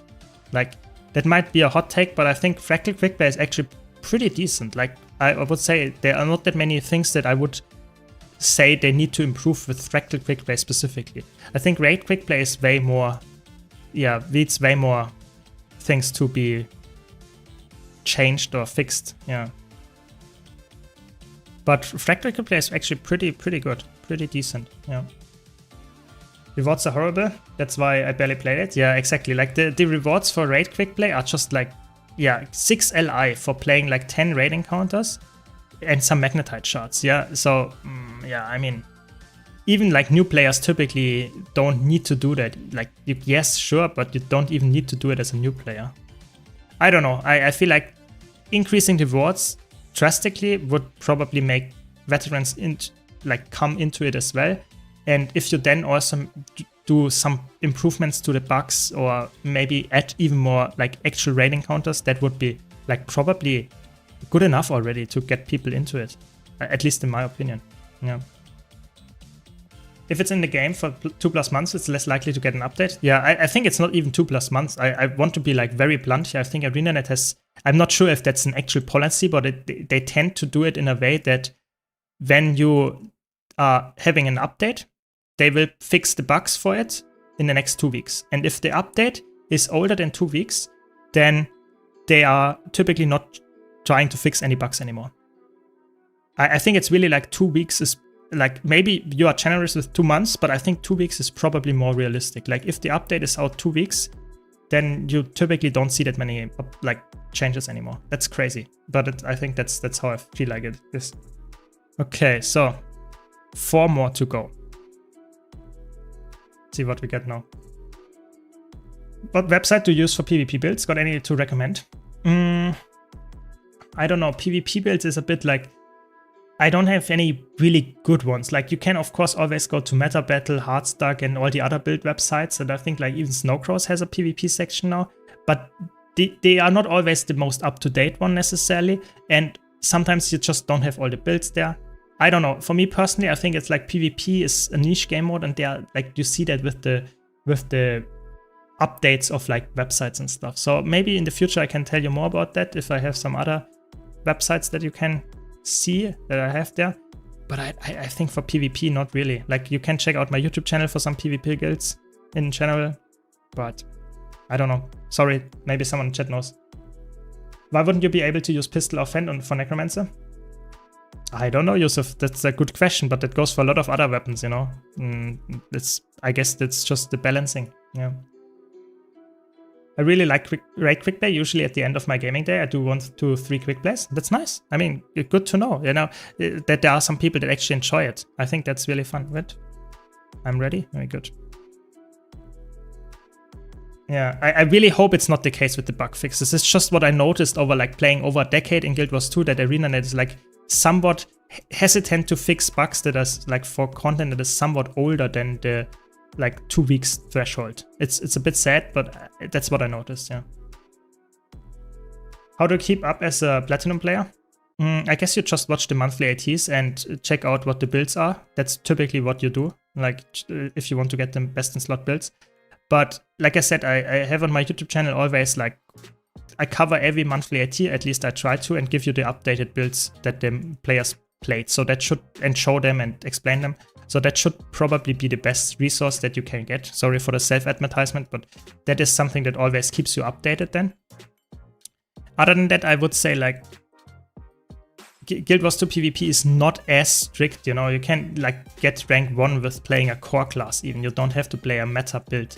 It's just, you need a bit more skill then. Yeah, but and the sad part is like we didn't have any changes in the last month, you know. PvP in the last month was exactly the same. Nothing, like literally nothing changed. Yeah, that's just sometimes how it is, I guess. Get a lot of those special action keys. I like it. Very good. And the Sekiro's Relic is actually putting in work here, definitely.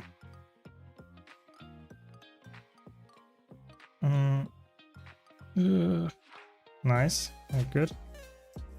That's crazy. How many times do we get it? It's actually good because, you know, you proc this. There is a trick to proc this all the time from just hitting the wisps and bringing them to 75% health.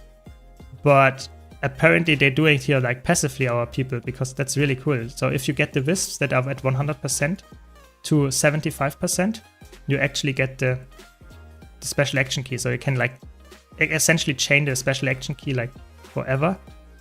It's pretty cool. Pretty cool. I think they did not do it on purpose here, to be honest, but it's fine. You know, we got like 10 special action keys in this fight. That's why our damage is like higher than the benchmark number and a lot higher than the benchmark number. Yeah, very good. We did it. Nice, nice, nice. Yeah, I try to make useful videos. I try to do that. But if you have any other comments or feedback or anything that you want to see as a video that I have not done yet, I'm always happy to hear that. I cannot promise you that I will actually produce it, but I will try to think about it and maybe it's a good idea and I will come up with something. So always open for suggestions and feedback. Just let me know. Welcome, Kainame. Welcome, welcome. And greetings back to another part of Germany. Very good. Hope you're all doing fine. Hope you all had a nice weekend so far. And, you know, like, so far, I have to be honest, I'm pretty surprised with the quality of the groups here in the Quickplay. Like, how far are we in? Like 7, so we need like 8, there's 3 more. It's not too bad. Like, we had like one a bit sketchy old line squad, but like, other than that, I think it was pretty decent.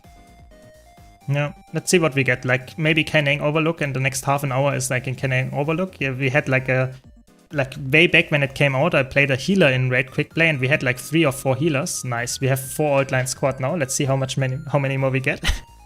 But we had like 3 or 4 healers in Canning Overlook, and essentially we needed like 25 minutes. I'm not joking. We didn't even die. It just took forever.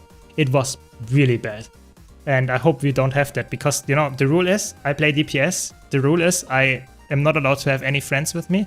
And I have to like just stick it through, you know. If we fail over and over, you know, that's how it is. We have to play and stick in the group. Let's see if that will be the downfall here. But for now, it went well. Yeah, it went well. So I guess we can hydrate until we are starting here.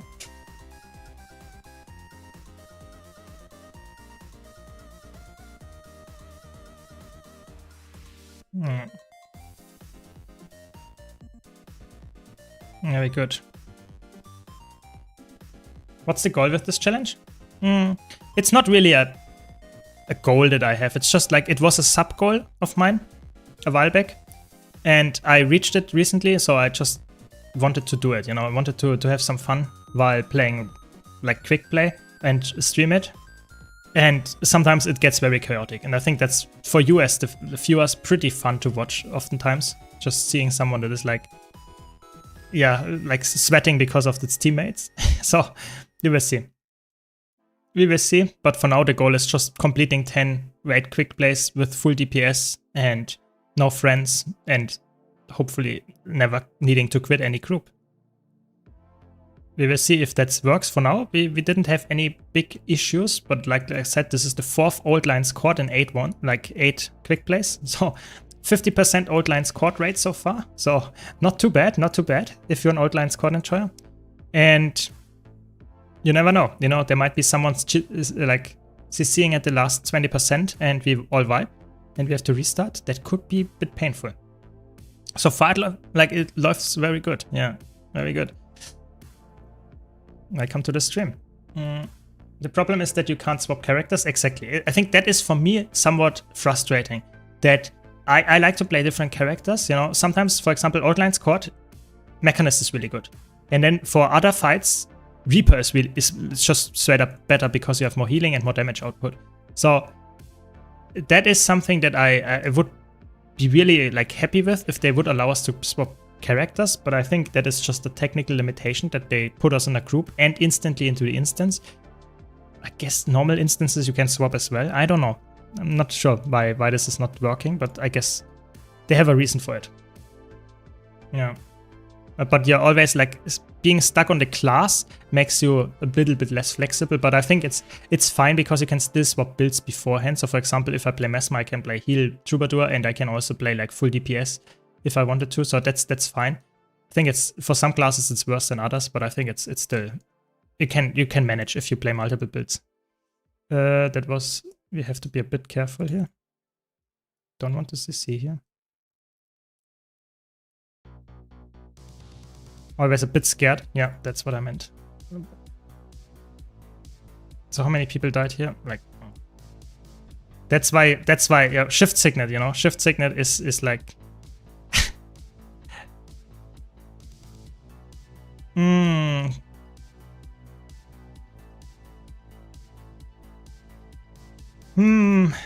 I'm not even sure. I think we need to, yeah, I think that's a reset. I think that's a reset. That's why, you know, shift signet, you know, you have to be ready, but it doesn't work if everyone else is dying. Oh no, they are disbanding. No. No. Let's see. Yeah, you can play Chronomance and fill every role. That is true. You can do that. Would probably take forever if everyone has to swap classes. That is true. It's not quick play. Yeah, good point. That might be the case.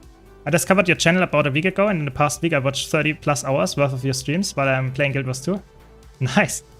That's good. Glad to hear that, Daddy. Really appreciate it. Hope you're enjoying the content. Yeah, and glad that you could catch me live. This better be 8 hours minimum. I'm not sure if I make that far, but I will try to stream as long as I can. Yeah. You know, for me, it's like I'm talking a lot to chat. I have a lot of engagement, and I'm almost like talking for like hours straight, and that is like exhausting for my voice. So I don't know how other people do that, but for me, it's like a little bit some exhaustion there, and at some point I like just have to say, yeah, better stop to not make my voice go away. I need them for later streams and videos. Please don't CC, please. No, someone already used the golem. That's not good. Okay, there we go. We survived this one. Hopefully that will be a good sign that people will be surviving the future things as well.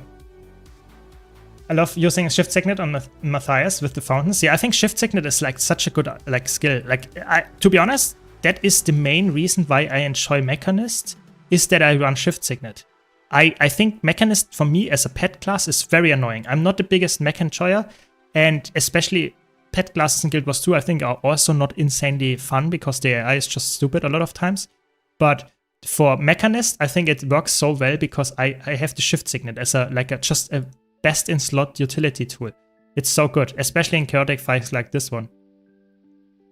We have no quickness, we have no might, we have no alacrity. Now we got the alacrity, but that's pretty much the worst possible scenario. Like, not good boon uptime, and like looks DPS also doesn't look that great. Ooh, I don't know. I think this is probably the worst Old Lions Court group that we had here, and that's the 4th one in this series already. Let's see. Hopefully we can do it. Because the tough part about Old Lions Court is the CCing, and it's the last like 20% when all the mechanics are happening. Not sure if this group actually manages it that well. We will see. Yeah. Also, new players usually don't have several raid builds ready. Exactly. It's like it doesn't make that much sense for raid Quickplay to have like new players like the ability to change classes and stuff. I think new players that go into Quickplay and are not really veterans typically don't have that many builds or classes to begin with, for sure. Yeah, good point. I play Thief, but I don't have a good build. Can you ask me for the good one? So it depends what kind of elite spec you want to play, but Thief has a lot of good builds, and it also depends, of course, which kind of like content you want to do. So if you tell me what content and which elite spec you want to play, I can tell you what is a good build. But you can always check out my website, which is like a database for all the builds that I made. And you can also use the filters there to find the elite spec and the content and even the difficulty for the build that you're looking for. So can always recommend that, of course. !website in the chat. Yeah. That's why I don't like to play Alacrity DPS mech. Exactly. I think like in general, like I'm not the biggest fan of Mechanist because of handling the mech, and the shift signet helps you with that, and that's why it actually makes it like for me bearable. It sounds mean, but I'm not the biggest mech fan, as you can notice.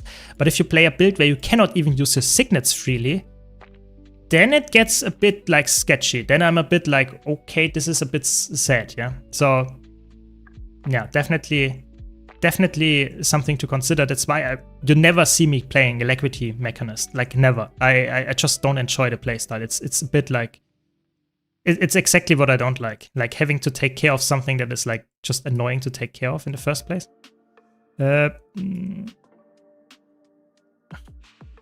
Please don't CC. Please don't CC. Please, please. Please stop it. Please, no.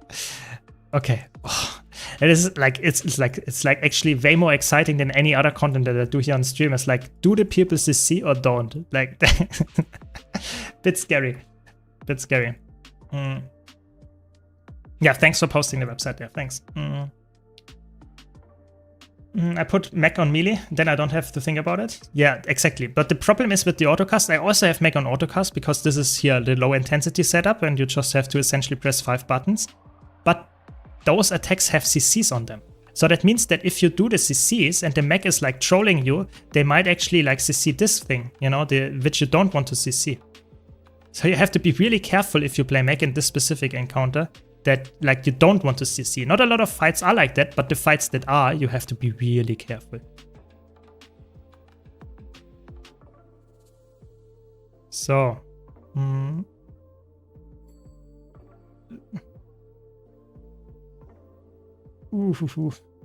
now it slowly gets into the tough spot. Like hopefully we don't wipe, but this is now slowly getting into the phase where it gets a bit sketchy.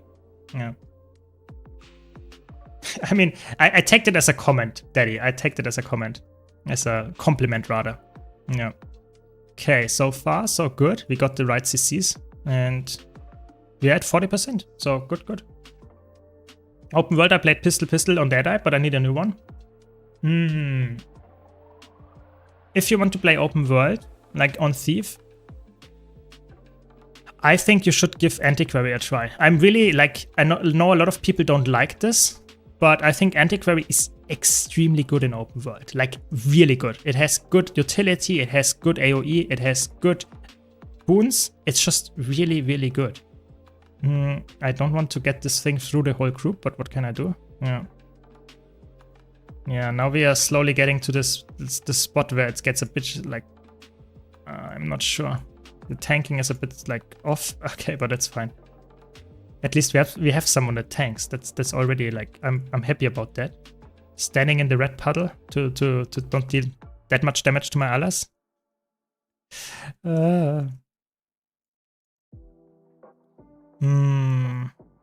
The boon uptime is like horrible. I don't like, some classes are like, some groups are like decent, but this is like, the boons are like insane.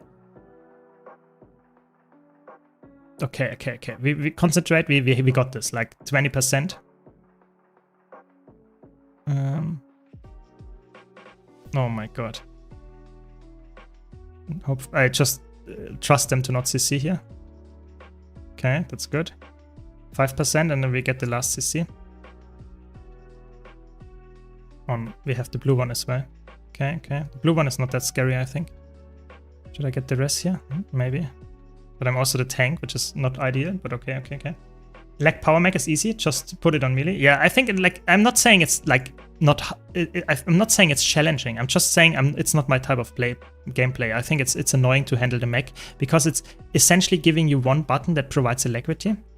And I think that means that if you one time fail to upkeep the alacrity because the mech is, so to say, like standing far away or you're just lost track of it, then your whole group will not have alacrity for the next like 15-20 seconds. I think that is a very annoying thing to have. I like more of like having more agency when to apply and be more free when to use the skills. Yeah.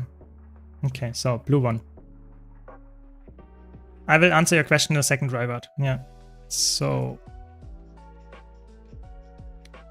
hope you're doing good. Yes, I do. Can you tell me what's worth if I invest in the Mighty Infusion for +5 power and help with Fractal +9, or just the cheapest version and the +5 Mighty Infusion for general use?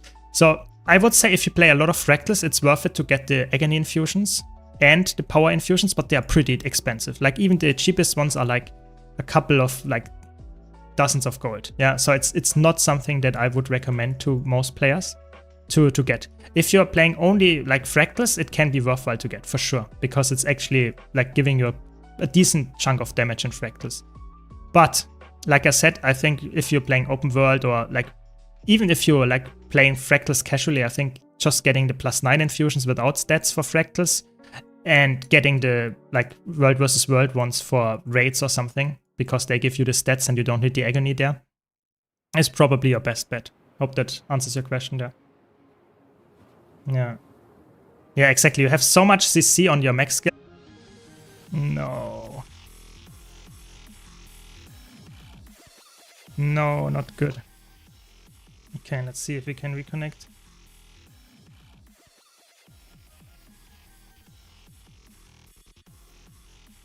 Are we back? Are we back? I think we are back. Oh my god. The classic, you know, last 10% in Quickplay, German internet kicks in and we are out. Oh my god. So we are back, and now I probably also have the leaving thing. No, I actually got it. What? I mean, that is lucky. That is lucky. I did not quit the group. Apparently it was after we killed. Ooh, that was very close. I'm sorry for the disconnect. Sorry for the people that like quit. But yeah, I don't know. German internet. German internet. What can I say? I always lose, obviously, not only the connection in stream, but also disconnect from the game. Everything like disconnects. It's a bit annoying. Yeah. Welcome, Age of Excuse. I wanted to play Scrapper and was wondering if it's played quick DPS or quick heal in the current meta for Fractal CMs or T4s.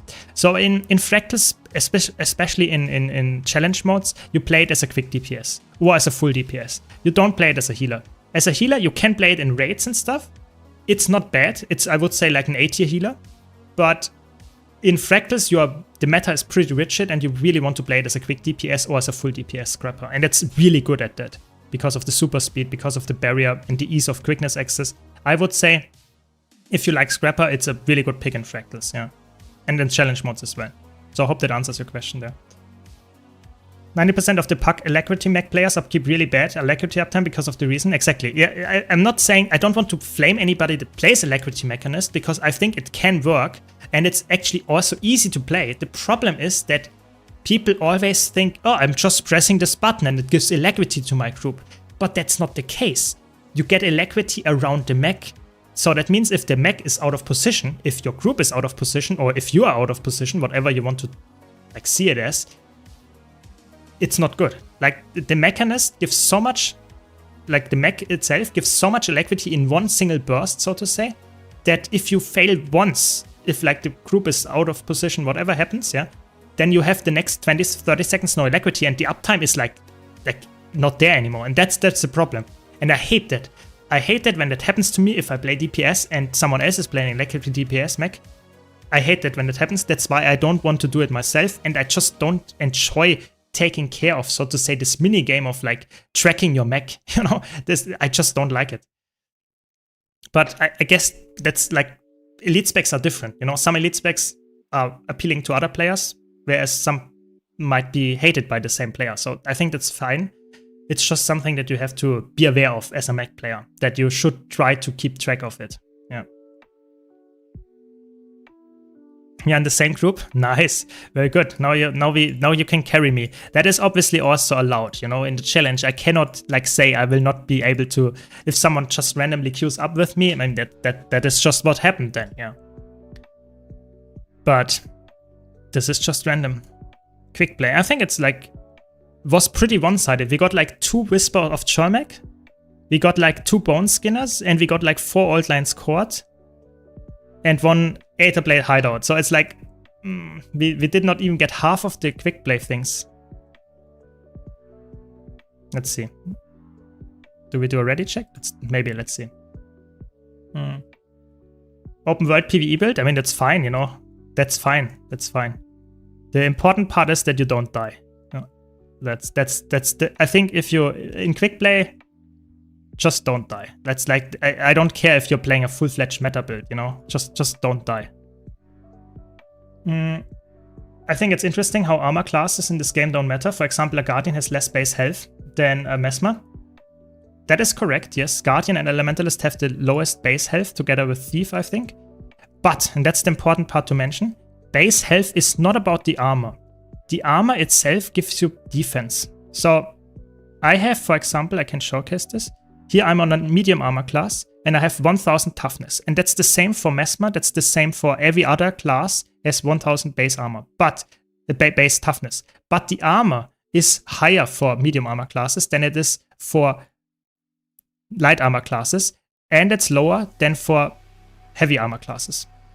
So the armor is, so to say, how much damage do you take from a direct strike. This is the thing. The health pool is another layer. So they are two completely separate, so to say, stats. The health pool is one thing, and that is decided by ArenaNet when they designed the classes, that Mesmer, that Elementalist, Guardian have low health pool, but at the same time, Guardian has heavy armor, so it takes less damage from strikes than, for example, a Mesmer, even though the health pool of a Mesmer is higher.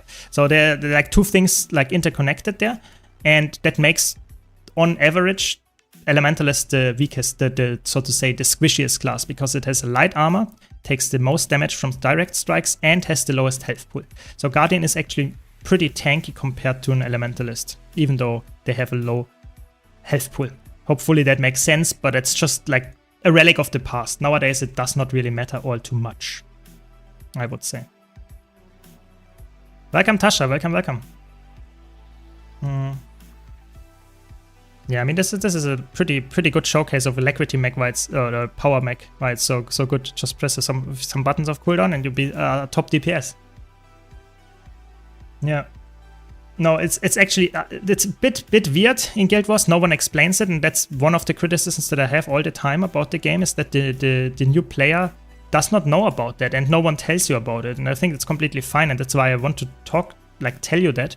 But there are so many things that are not explained in the game that well, and you need to find a third party to actually explain it to you. That's a bit sad. But yeah, definitely, like, armor is something that, like, so to say, equals to some extent toughness. It's not exactly like that, but to some extent. And that's a stat that you can get in your gear, which decreases your damage that you take from direct attacks. It's not, and that's the important part, not decreasing the damage from, for example, conditions, so damage over time effects. There the health pool comes in. So that's always this dual, like, sort of, like, being, like, having a high health pool, but having low toughness, for example, means that you are good against damage over time, but you take a lot of damage from direct hits, or you have high toughness and a low health pool, and you get less damage from direct strikes, but you would die very fast to the, how's it called, conditions, damage over time effects. You can have both, of course, as well, but then you are pretty tanky and don't deal that much damage. Yeah. But yeah, I think that is definitely, like, I don't know how many new players don't know about that. Probably everyone. Like, this is not something that is explained anywhere. Like, they tell you in the beginning, yeah, Warrior is a heavy armor class with a high HP pool, but that's the first thing that you read, and then you forget it like half an hour later again. It's just, yeah. Yeah, good job, Wiz, good job. Okay, to finish off, we have Temple of Fabbing. I mean, that's a nice one. It's a good one to finish off. And then we are done with like 10 raid quick plays with DPS. Not too shabby, not too shabby. I think since this game has a very large fashion scene, they should let any class wear any armor class cosmetically. Of course, they still have their original armor class, but visually they would be wearing any of the other classes. I mean, that would be probably a very welcome change from a lot of players, because especially medium players, so players that play a lot of medium classes, complain a lot about trench coats being essentially only the only fashion that they have. So yeah, I think they would be like very, very happy if like they would get access to all the other fashion. Nowadays, it's better than before, but I think it's definitely still the case that people would love to have more access to different fashion items. So I think that would be good. I'm not sure if it's technically possible for them, because like I said, I'm not like too deep into like development or anything like that. So I cannot tell you what is actually like what they are having technical difficulties with, or like it's just straight up not possible. But I think that would be a feature that would be awesome. Like improving fashion templates in that way that you can just use any fashion for any character would probably be quite good. I think there would still be some limitations. So for example, they would probably still have the thing that you cannot use, for example, like a Char cultural armor on an Asura. I think that makes sense. I think that's just something that is like just by nature of the fashion does not fit. But I guess like for medium armor classes on a light or other way around, probably, why not? Probably, yeah. First time playing Conimec? Yeah, good job. I mean, Conimec is a fun one. I think it's also one of the easier builds to get into because it's just really like forgiving and it's also good. Yeah. But you can see you're performing decently well. Yeah.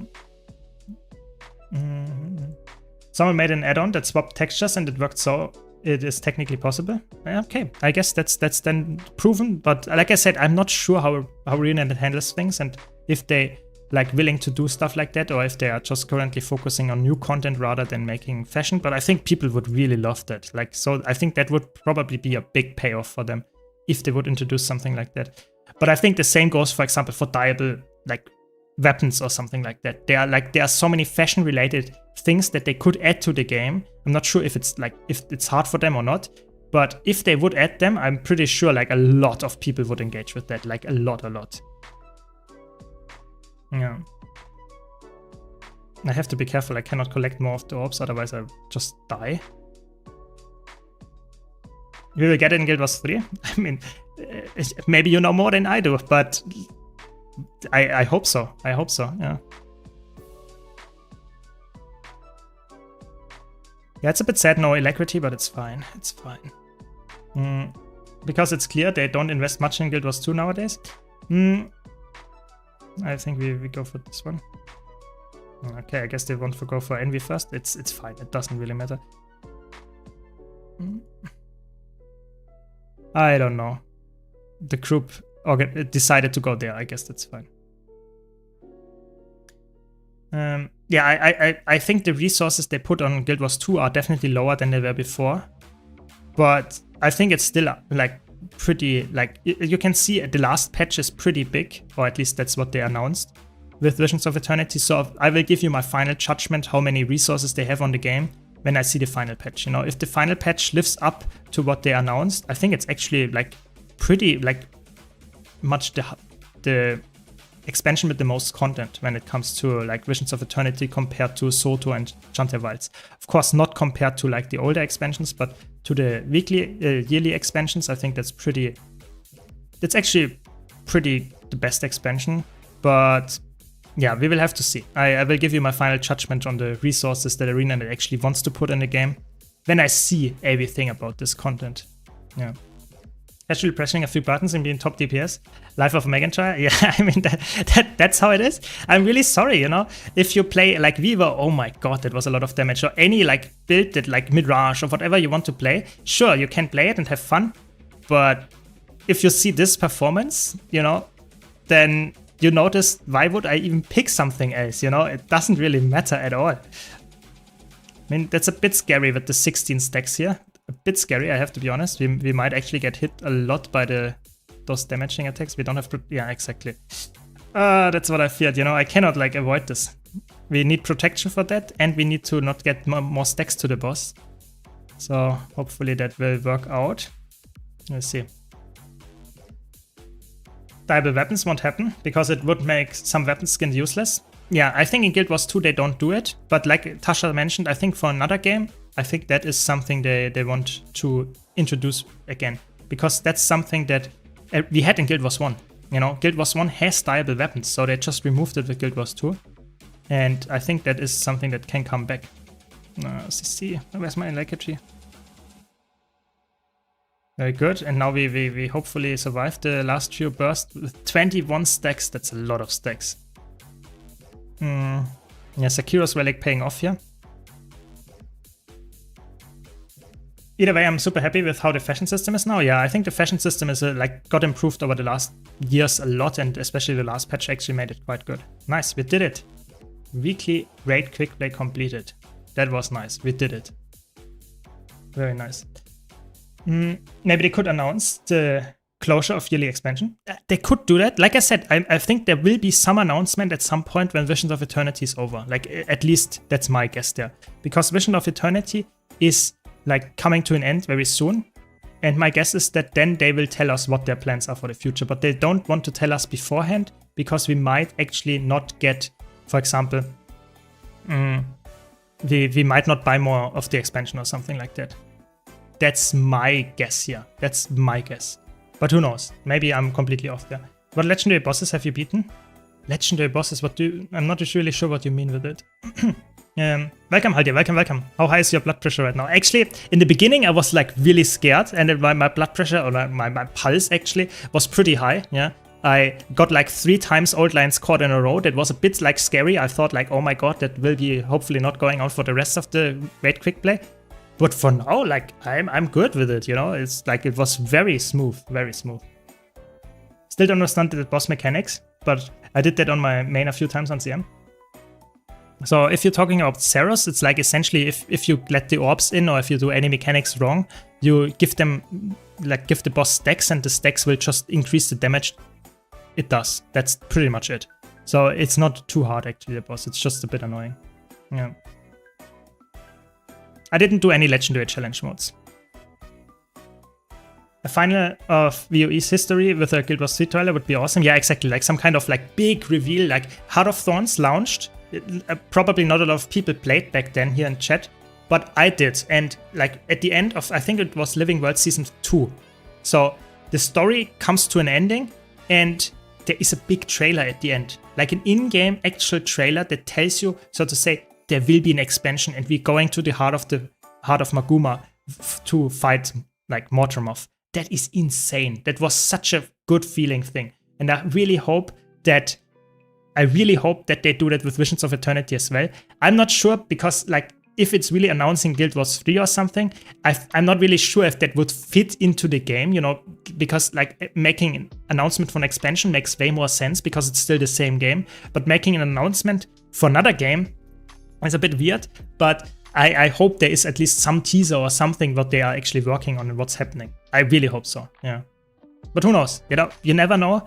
And maybe they tease, for example, the next expansion will be some kind of Hall of Monuments expansion, like a bridge. And that could be the tease for not only the Hall of Monuments expansion, but also Guild Wars 3 at the same time. Who knows, you know, that would be something they can definitely, that I can see them doing, for sure.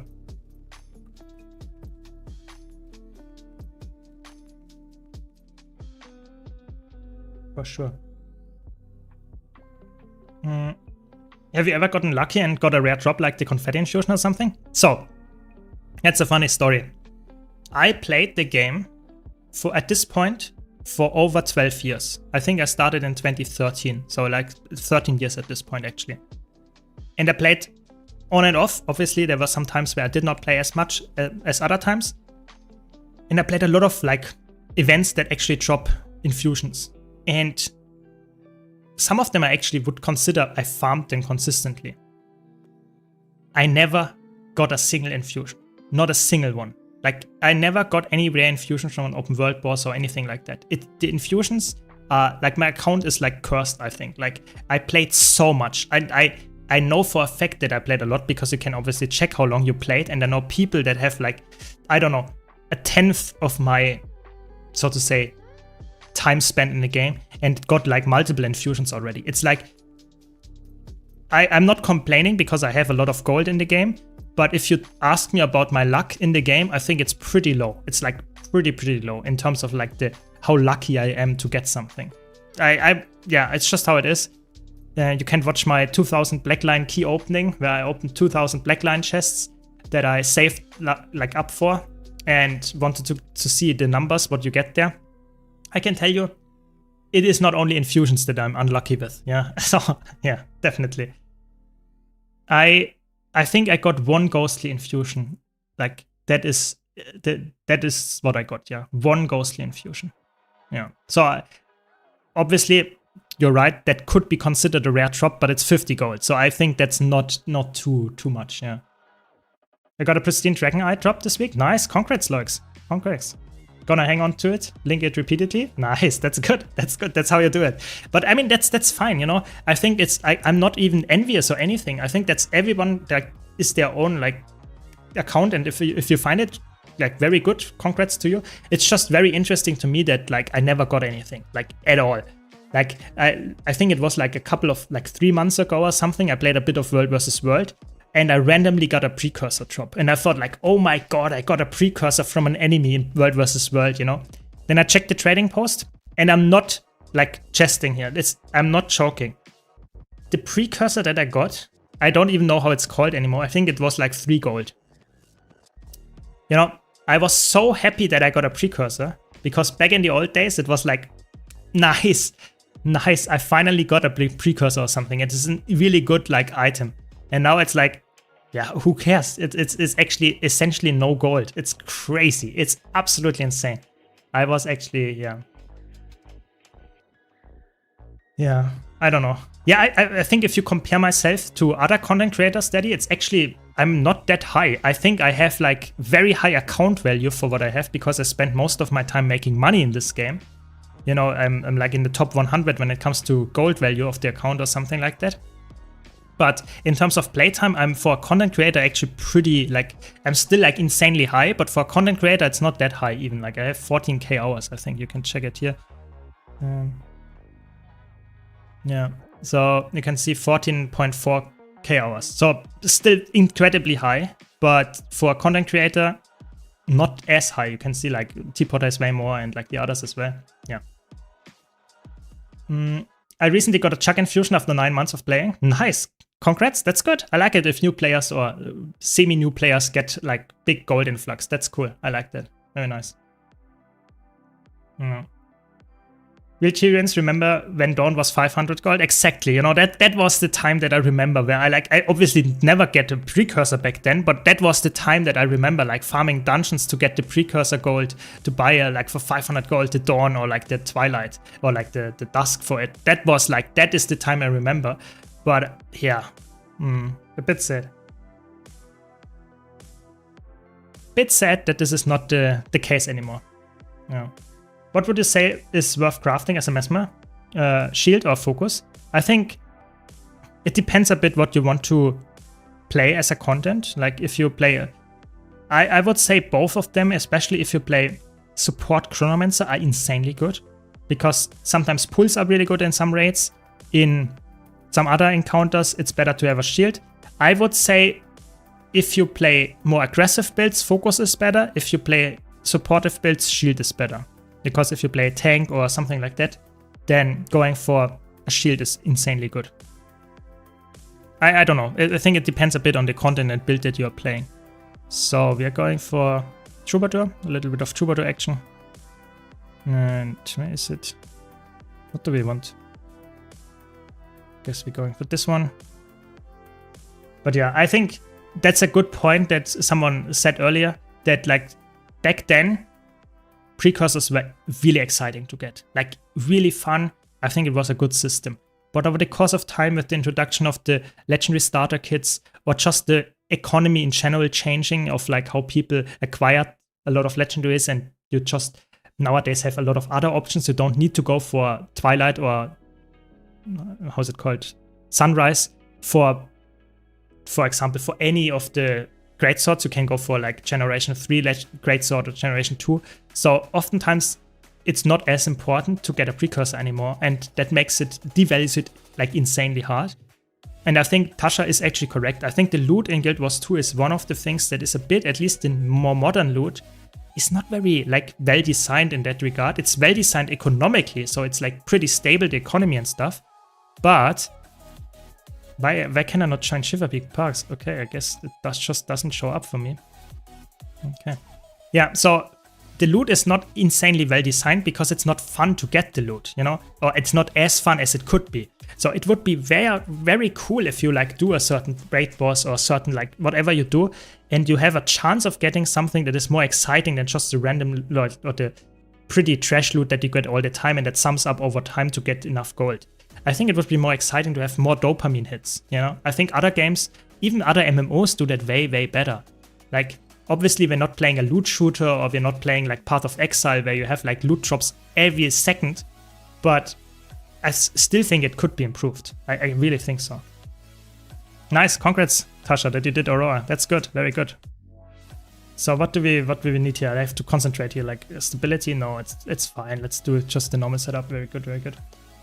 We craft both, but I just couldn't decide. Yeah, I think like the shield is, like you can see it, I like to use shield because you give more protection, you have some more block agency, but it's something that is really only good if you play support. And then you have really nice CC and some boon access, especially swiftness here is really important. and projectile block. So that is really good. But at the same time, I would also mention that like focus is extremely good if you play more aggressive builds. So for example, if you play power virtuoso, if you play power chronomancer, or even like heal chronomancer, the focus 4 is such a good skill. It's just like a pull, and it can be so good in fractals. It can be good in like some raid encounters where you just pull in the enemies and you cleave them down. It's really good. And the 5 skill is also not to be scoffed at because it is like a reflect or deflect, and this is a nice like just damaging tool. So just a really well-rounded kit as well. Yeah.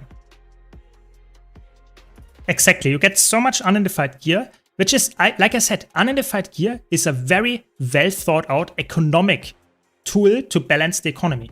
Like mirrors, you could see how much impact that has about the economy if there is more unidentified gear in the economy and stuff like that. I think that is really, really good in terms of like making low inflation rates happen. But at the same time, it makes it very not exciting at all, you know? It is not exciting at all to have just 100 unidentified gear drop. It is way more exciting if you get an item and you sell it on a trading post for 50 gold.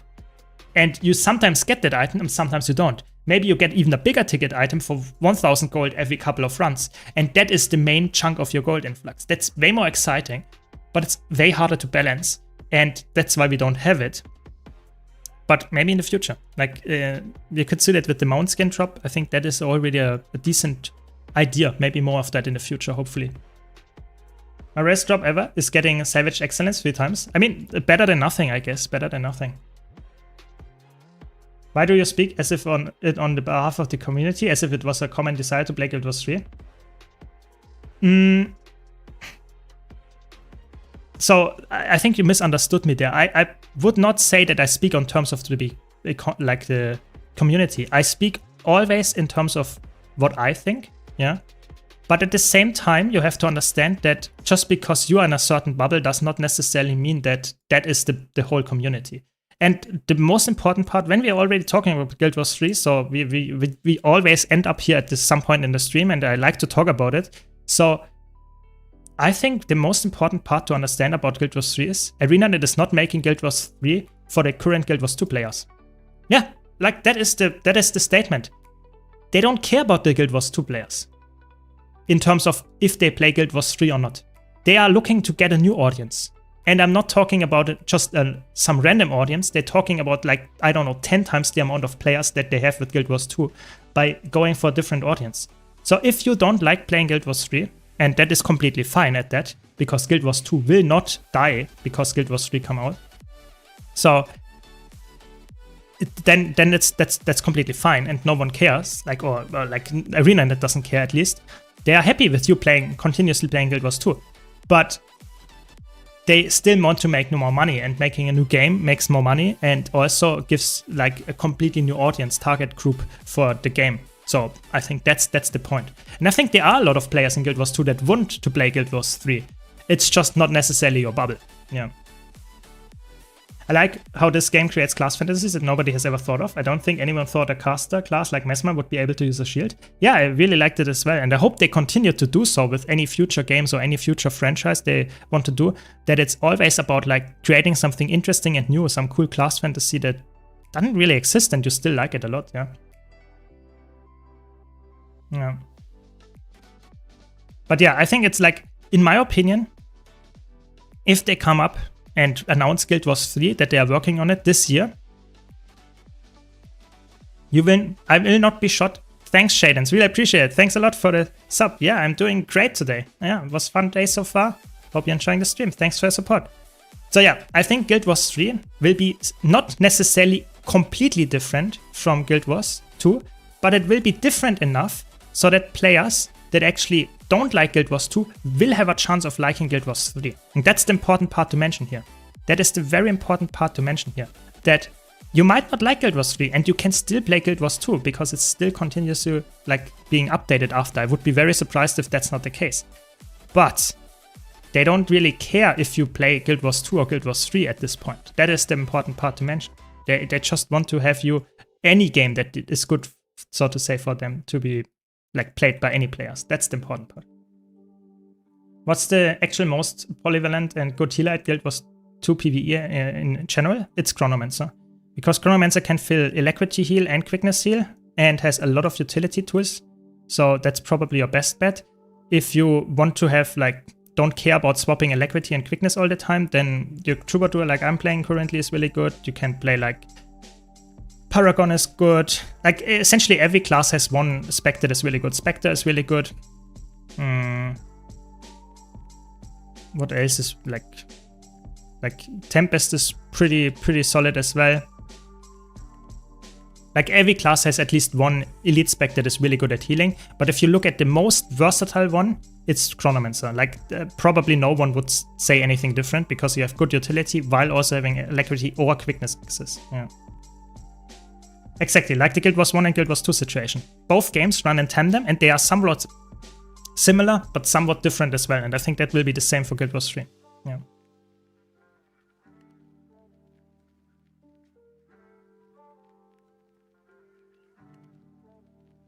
Yeah, I did not mention Druid specifically, because I think Druid is a good healer in raids.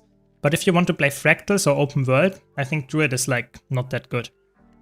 Druid is like somewhat a relic of the past. It was insanely good as healing when healers were introduced in the game.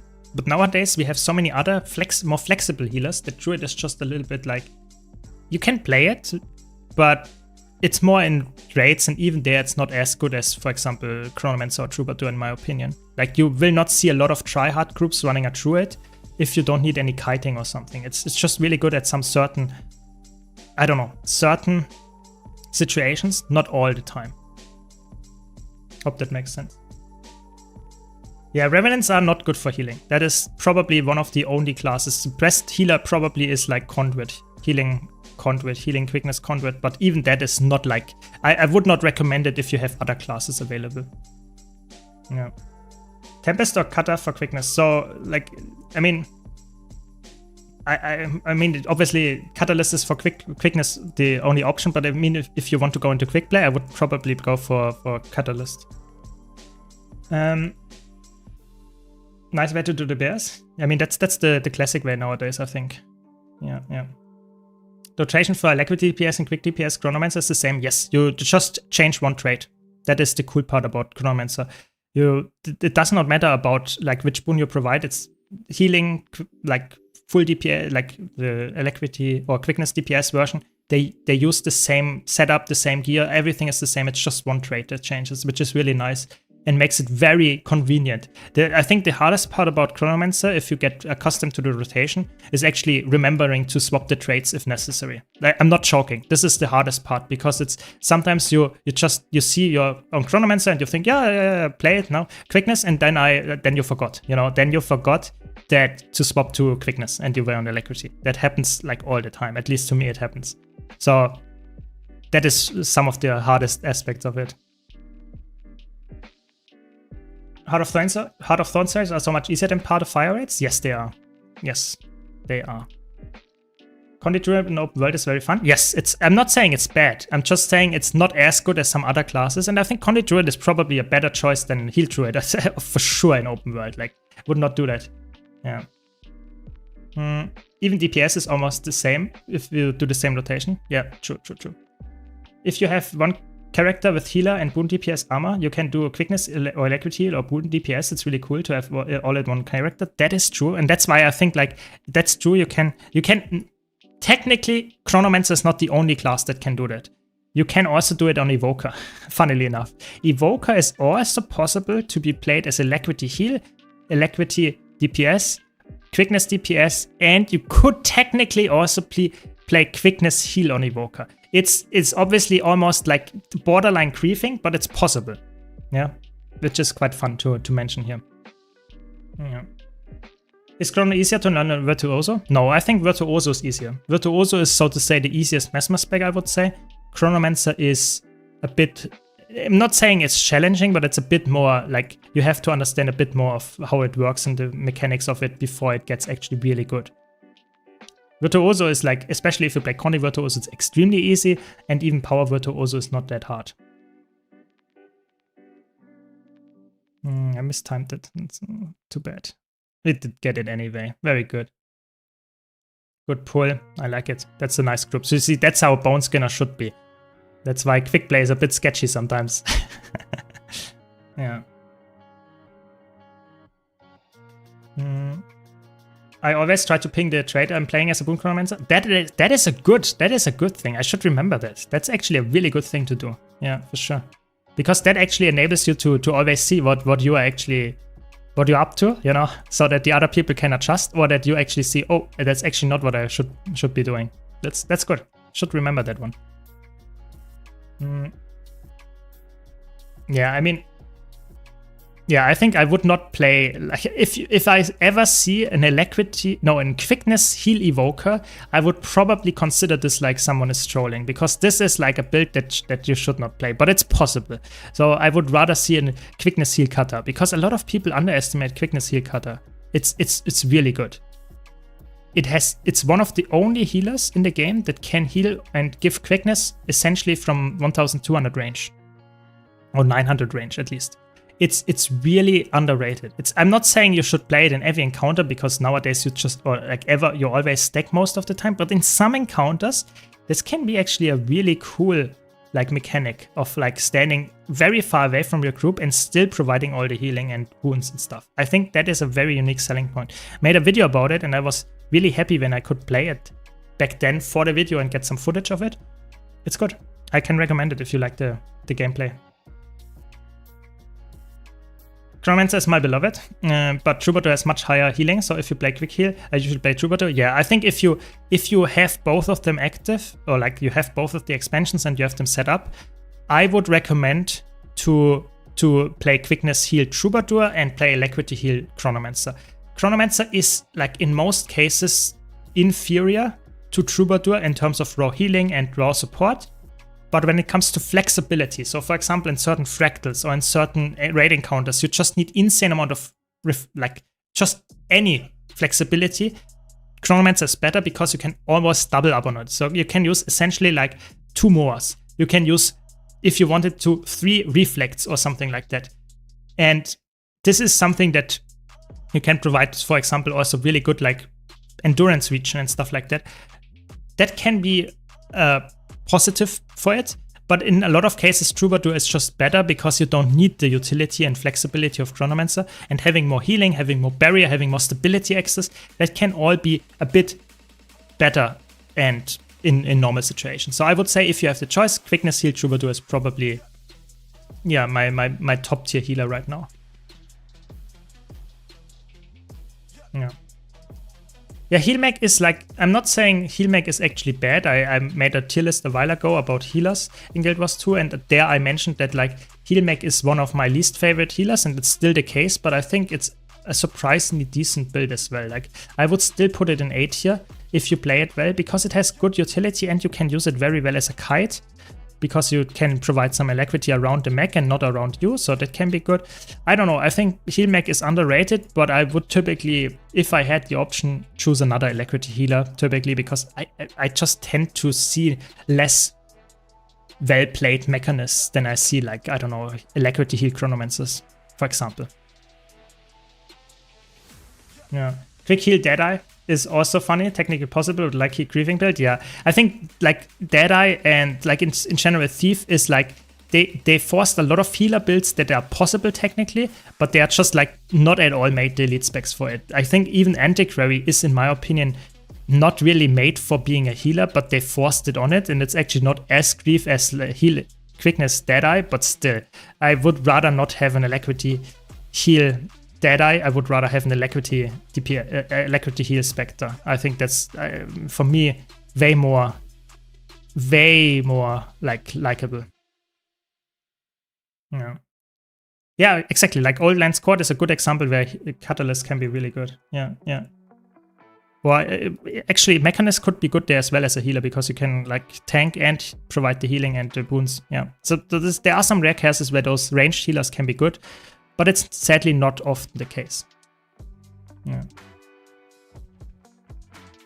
Welcome, Frocken. Welcome. I preferred most for kite on Sabetta. Yeah, exactly. It's another good example, but I think kiting on Sabetta is not as important as, for example, like kiting on Doom or kiting on Keller or something like that. I think there are like some boss fights where like kiting is way, way more important than it is like on Sabetta. Sabetta, you can essentially kite as a DPS build. You just have to know the pattern. But I get what you mean. It's definitely nice to have the flexibility with a ranged healer, for sure. For sure. The main advantage for heal mech is also that you can heal and boon in a different spot than you are. Yeah, I think that is something that a lot of people don't see when they talk about Mechanist. Oh my god. They don't see when they talk about Mechanist. But I think it's like I mentioned earlier, I think stacking on top of each other is just sadly what you do in 90%, 99% of the cases in Guild Wars 2. Like, there are not that many encounters, especially if you talk about like fractals and open world as well, where you don't stack on top of each other. So it's like you have a strength, yes, but this strength is something that is not as important as a lot of like other strengths that you could have. So oftentimes I think it's not worth choosing this specific elite spec if you want to play it in other content as well, or a specific build rather. You can choose it if you like it. I'm not just saying here for the strength of it. Yeah. Who's your favorite raid boss? By design, I actually like Lagos the most. Lagos is so fun. Like, I think it's a really fun raid boss. The Lagos is, for me, the most interesting raid boss because it has a lot of attacks that you can, like, dodge and be aware of, and it's not that much about mechanics. I think forcing mechanics can be fun, but I think if it's too much, then it gets a bit boring. I think having attacks that you have to dodge is actually way more interesting. But maybe that's just me. Yeah, that's my favorite raid boss. Yours is Doom? Nice. Doom is actually like definitely a cool aesthetic for sure. Yeah. And it's also a very unique mechanic as well. Yeah. So better you don't even need to kite that much. One person doing cannon for like 50% HP and boss dies so quickly. Yeah, it's true. With the power creep, it's not that necessary anymore. But like technically you should do a kiting, you know. Just that happens, so you should do it at some point. But yeah, I think you're right. Like if you have a decent group, I think kiting is pretty much like not really necessary to assign a dedicated player anymore. It's just, especially before the April nerf, it like you could like skip essentially all the cannons if you have good DPS. Yeah, that's crazy. One thing against heal troubadour is that most of the time ADPS are worse than quick DPS. That is a point that is fair, yeah. If you look at the benchmark numbers and stuff, quick DPS tends to have higher numbers than alacrity DPS, that is fair. But I think, first of all, this group was specifically looking for quickness heal, so I think that was already like, I just chose this one then. But if you are like in a tryhard situation, I think that makes sense. But I think in a pack situation, like when you just have random people with you, I think the numbers for alacrity and quickness DPS in actual fights is very close together most of the time. Like, I think for pack groups, the differences are more like choose what you actually enjoy rather than like the last few DPS. I don't see that being like the most important, at least for me. Yeah. I think fun is way more important than DPS numbers if it's only a couple of K, maybe even 1K or something. I don't know. That's my opinion there. Would you recommend Dragon Hunter for a new player? Yeah, I think Dragon Hunter is a good class. It has nice defenses, it has nice power damage, it has even range in there. I think it's a good starting class, yeah. It's rather forgiving, and it's really good at the end game as well, especially in fractals if you want to play those, yeah. Yeah, it's good. Are Dragon response missions soloable? Yes. There are some videos, I don't know, was it like Crone or one of the engineer players that like does a lot of solos. Maybe it was Evo or Crone or something. They soloed, I think, all of the Dragon response missions with all the challenge modes enabled. It's possible, yeah. It's obviously, I'm not sure if you want to do that. Maybe you just wait a bit and find people to do it with, because then it gets easier. But I mean, you know, if you like it, sure. I mean, it's definitely a challenge and it can be done. So that's really cool. Yeah, I think Dragon response missions is again one of the things that I mentioned earlier, that like they were actually on paper not a bad idea. The problem is that they just didn't iterate on it. And like again, if they would have iterated on Dragon response missions more, I think they could have become a really interesting alternative to dungeons or something like this. But yeah, I mean, we all know how that went. Yeah. Yeah, exactly. I think the optimization in Guild Wars 2 in PvE specifically is more about like having a spec that is fun to you and suits your playstyle rather than playing the spec that has like a little bit more benchmark number. Because like there are like a couple of things where the damage really matters. Like if you're going for legendary challenge modes or like some speed runs or something like that with a static, sure, then you can optimize.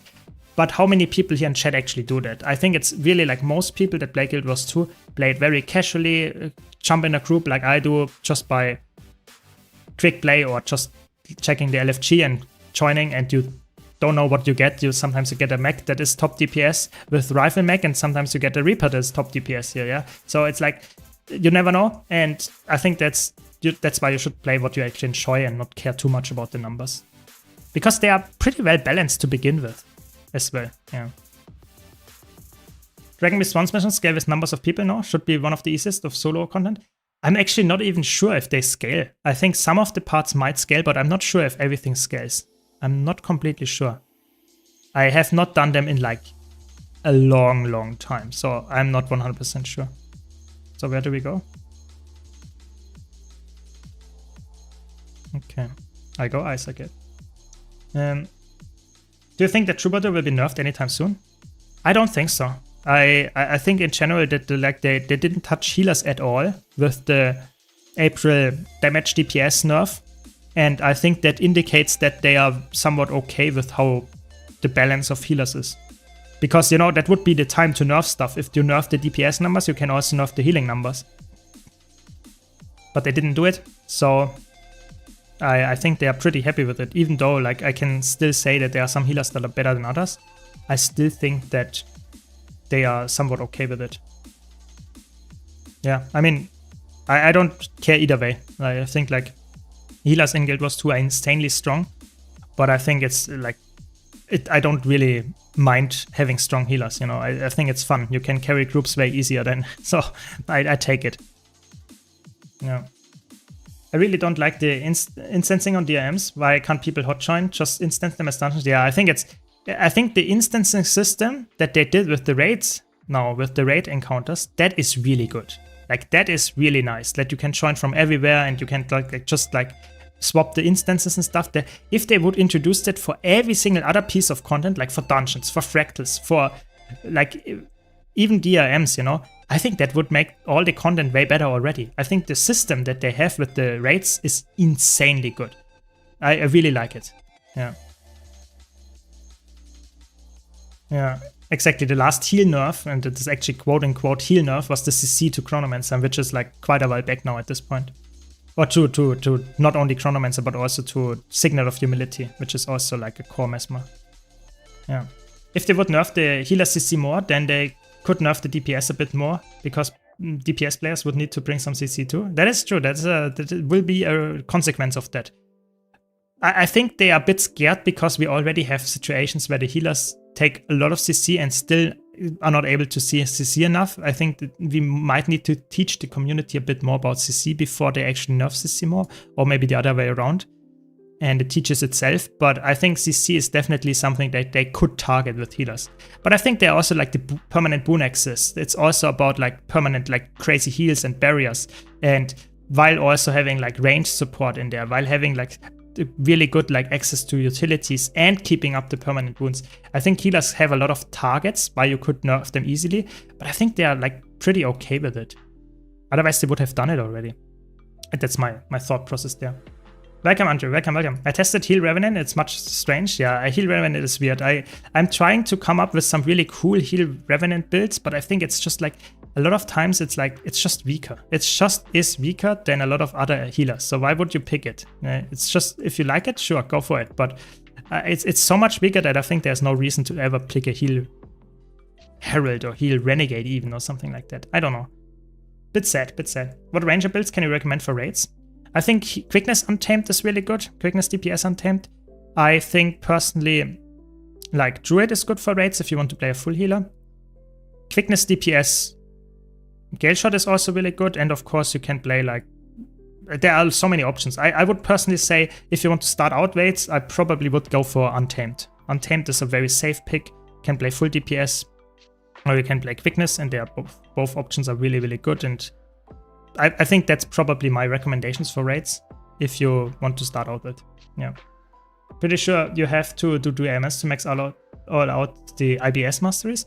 I don't even know. You know, I did them back then for the achievements and also grinded them, of course, for some other things. I guess you might. It might be true. I don't even know. I don't know. For the mastery points, I guess. Yeah, could be the case. Yeah. Also, some CC are stupidly fast. Some DPS have CC on 5 skills. But how you can do it on your... for example, that's why people use stuff like Moa. Yeah, exactly. I think it's like... if you... I think it's okay if you balance around that. The problem is more like that nowadays we have so many tools for healers that DPS players don't even need to CC. Yeah. So I think that would be a good way to fix some of the DPS issues. But like I said, I think they're a bit scared to touch that because they don't know how the community will react and if they are still able to clear certain bosses where they might struggle now. I don't know. Will be a bit tough. Yeah. No, always happy to help. Always happy to help. Power, quickness, DPS, Untamed is so nice with just bringing a Spirit of Nature. Yeah, I think like people don't give Untamed in instance content enough credit. I think quickness, DPS, Untamed is so good with utility and DPS, and it's not even that hard to play. I think I should promote it more. Like I really think so. Gale Shot is really fun and all, but I think if you look at the like new players' perspective and the utility, I think Untamed is just better. Straight up, I think it's just better. But I mean, you should play what you enjoy. You know, that's the important part. It's always the important part. Very good. It was a rather smooth run, for sure. So let's clean up the inventory. And you can see, you know, I did that like so many times this encounter, like so many times. And I never got any infusion. So if you get like the pristine dragon eye or how it's called, congrats to you. I did it like probably, that's probably world boss that I did the most. I did probably do it like almost, I don't know, but like 500 times at least. I think the Dragonstorm, like maybe even 1,000 times. I did it sometime, like a couple of, maybe even over a year, 2 years. I did it like every day. And I don't know, I did it a lot of times. So, and I never got it. So yeah, I guess that is just answering the question of earlier. If I got any big infusion drops, even if I grind for it, it doesn't really happen that much, sadly. Yeah. The DMMs aren't even bad. I had quite a bit of fun going with a 5-stack doing CMs. Big rune removal, 1 healer, 1 boon, 1 blast. The problem now is no one does them anymore. Exactly, I'm with you there, Bentus. I think it's like, for me, DRMs were actually quite fun. I actually enjoyed doing them. Yeah, I think some of the pre-events are a bit annoying, you know, that you have to gather the allies or whatever and like press F and stuff, but they fixed some of it and it's now way faster. And I think the overall structure of this like short-based encounter instance is actually quite good. I think the problem that I have with it is that people tend to see it as the old content died and no one plays it, and that's why no one plays it now. It's like a self-fulfilling prophecy, even though the content itself is actually quite fun. And if the rewards like are taken into account as well, they're actually pretty rewarding. Like you get decent gold for farming DRMs if you have a like decent group. It's more like the image of them. That's more the issue. And that's a bit sad. It's really sad. And I think they could have, like I said, iterated on them, make them more accessible, make the instancing better, stuff like that, or just make the rewards more interlocked with the things that we have intertwined right now. I don't know. They could have been really good. Exactly. They felt like dungeons again. Exactly. They are like not this linear or like, I don't know, but it's just a feeling of it. You know, the atmosphere is more dungeon-esque than it is fractal. And I think that's really cool. At least for me, it really like vibed with me. I'm not saying fractals are bad. I really like fractals, but it's different. Yeah, for sure. Yeah. Is Magic Find a scam? That's a good question. I think Magic Find, for the average person, is not noticeable. That plays just some open world, just some story and stuff like that. But if you're farming like crazy and killing a lot of mobs, Magic Find becomes noticeable. And if you're opening a lot of loot bags, I for example did it last stream, I opened like over 50 PvP world versus world reward tracks. There it affects the loot quite crazy. So yes, Magic Find works, but it's not for everybody. I have a guide about it where I go into detail when you should use it, when you should not use it, when you, for example, can maximize it the best way and stuff like that, you can check that out on my YouTube channel, of course. But in general, I would say for most players, Magic Find in the correct situation is really good. But in a lot of other situations, you don't need to care about it that much. Like if you do raids or something, Magic Find is completely useless. That's just how it is. But for open world farming, or if you do like open those boxes like I mentioned, those are really good and really well affected by Magic Find. Met a guy who did Dragonstorm every day for a year but didn't have mastery. Oh, that's painful. That's painful. Now I guess everybody does something different, yeah? Yeah. I have not, Daddy. I have not. Yeah. So World vs. World boxes, I can show you. Give me a second. If you play World vs. World, or if you play PvP, they give you the same loot boxes. You get those so-called reward tracks. And those reward tracks give you boxes. On those boxes, they are like not looking that different to other boxes. Yeah. So I can show you here. But they, and that's the important part here, those boxes here, they are affected by Magic Find.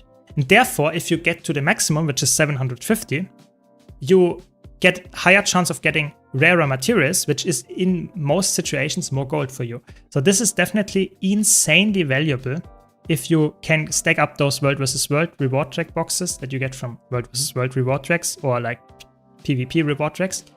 I'm not talking necessarily about the dungeon reward tracks, but for example, like the ones that are giving you a lot of those boxes, like for example, like the Living World season ones, or for example, the, how's it called? Expansion ones, like for example, Visions of Eternity one or Chanter Wilds one. Those give you boxes and they are all affected by it. So if you are like enjoying this kind of like maximizing, then it's definitely worth having Magic Find for it. Yeah.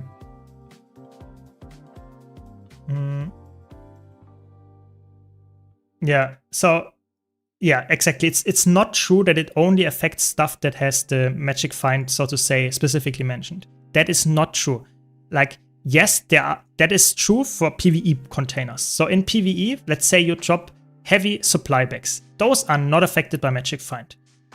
But there are some Heart of Thorns, mostly, bags that say specifically, this is affected by Magic Find. So then it's true, it's affected. But PvP and World vs. World reward tracks, boxes, are essentially always affected by Magic Find, with a couple of exceptions, but like 99% are affected. So that means that even though it doesn't say it, you still should try to maximize it if you want to get the maximum gold, yeah. Exactly. Yeah, it's just a couple of, I think, Heart of Thorns boxes in PvE that essentially are affected. There are not a lot of other PvE containers that are affected by Magic Find. In PvE, you can pretty much say anything that drops directly from an enemy is affected by Magic Find. Anything that is like coming out of a box is not affected. Yeah, that is pretty much the TLDR in PvE. Yeah, so if I kill like a harpy here, I have a higher chance of getting better materials with higher Magic Find. If I open a supply bag or whatever I have in my inventory, it's not affected if it doesn't say otherwise. Or if it's a PvP or World vs. World reward check. Yeah. Yeah. So should I Magic Find max during something like a meta train? It depends. On a meta train, I would say no, because meta trains typically have you get mostly loot from killing the boss, and you get some chest and then you get the gold out of that. There are some metas that have a lot, and I'm talking about a lot of enemies that you kill. If you kill huge amount of mobs, just like trash mobs and stuff like that, for example, Drakkar is a good example, and you have that in Domain of Istan, for example. There is a lot of mobs that you kill that consistently like spawn, and you kill them, and you spawn, like it's just a pattern, so to say, and you kill a lot of them. Then Magic Find is insanely good. Like for example, on the Mad King's Labyrinth, it's really good as well. Stuff where you have a lot of kills all the time. They are all affected by Magic Find. So yes, a single kill might not give you more loot, but on average you get more loot, and then it's actually really valuable.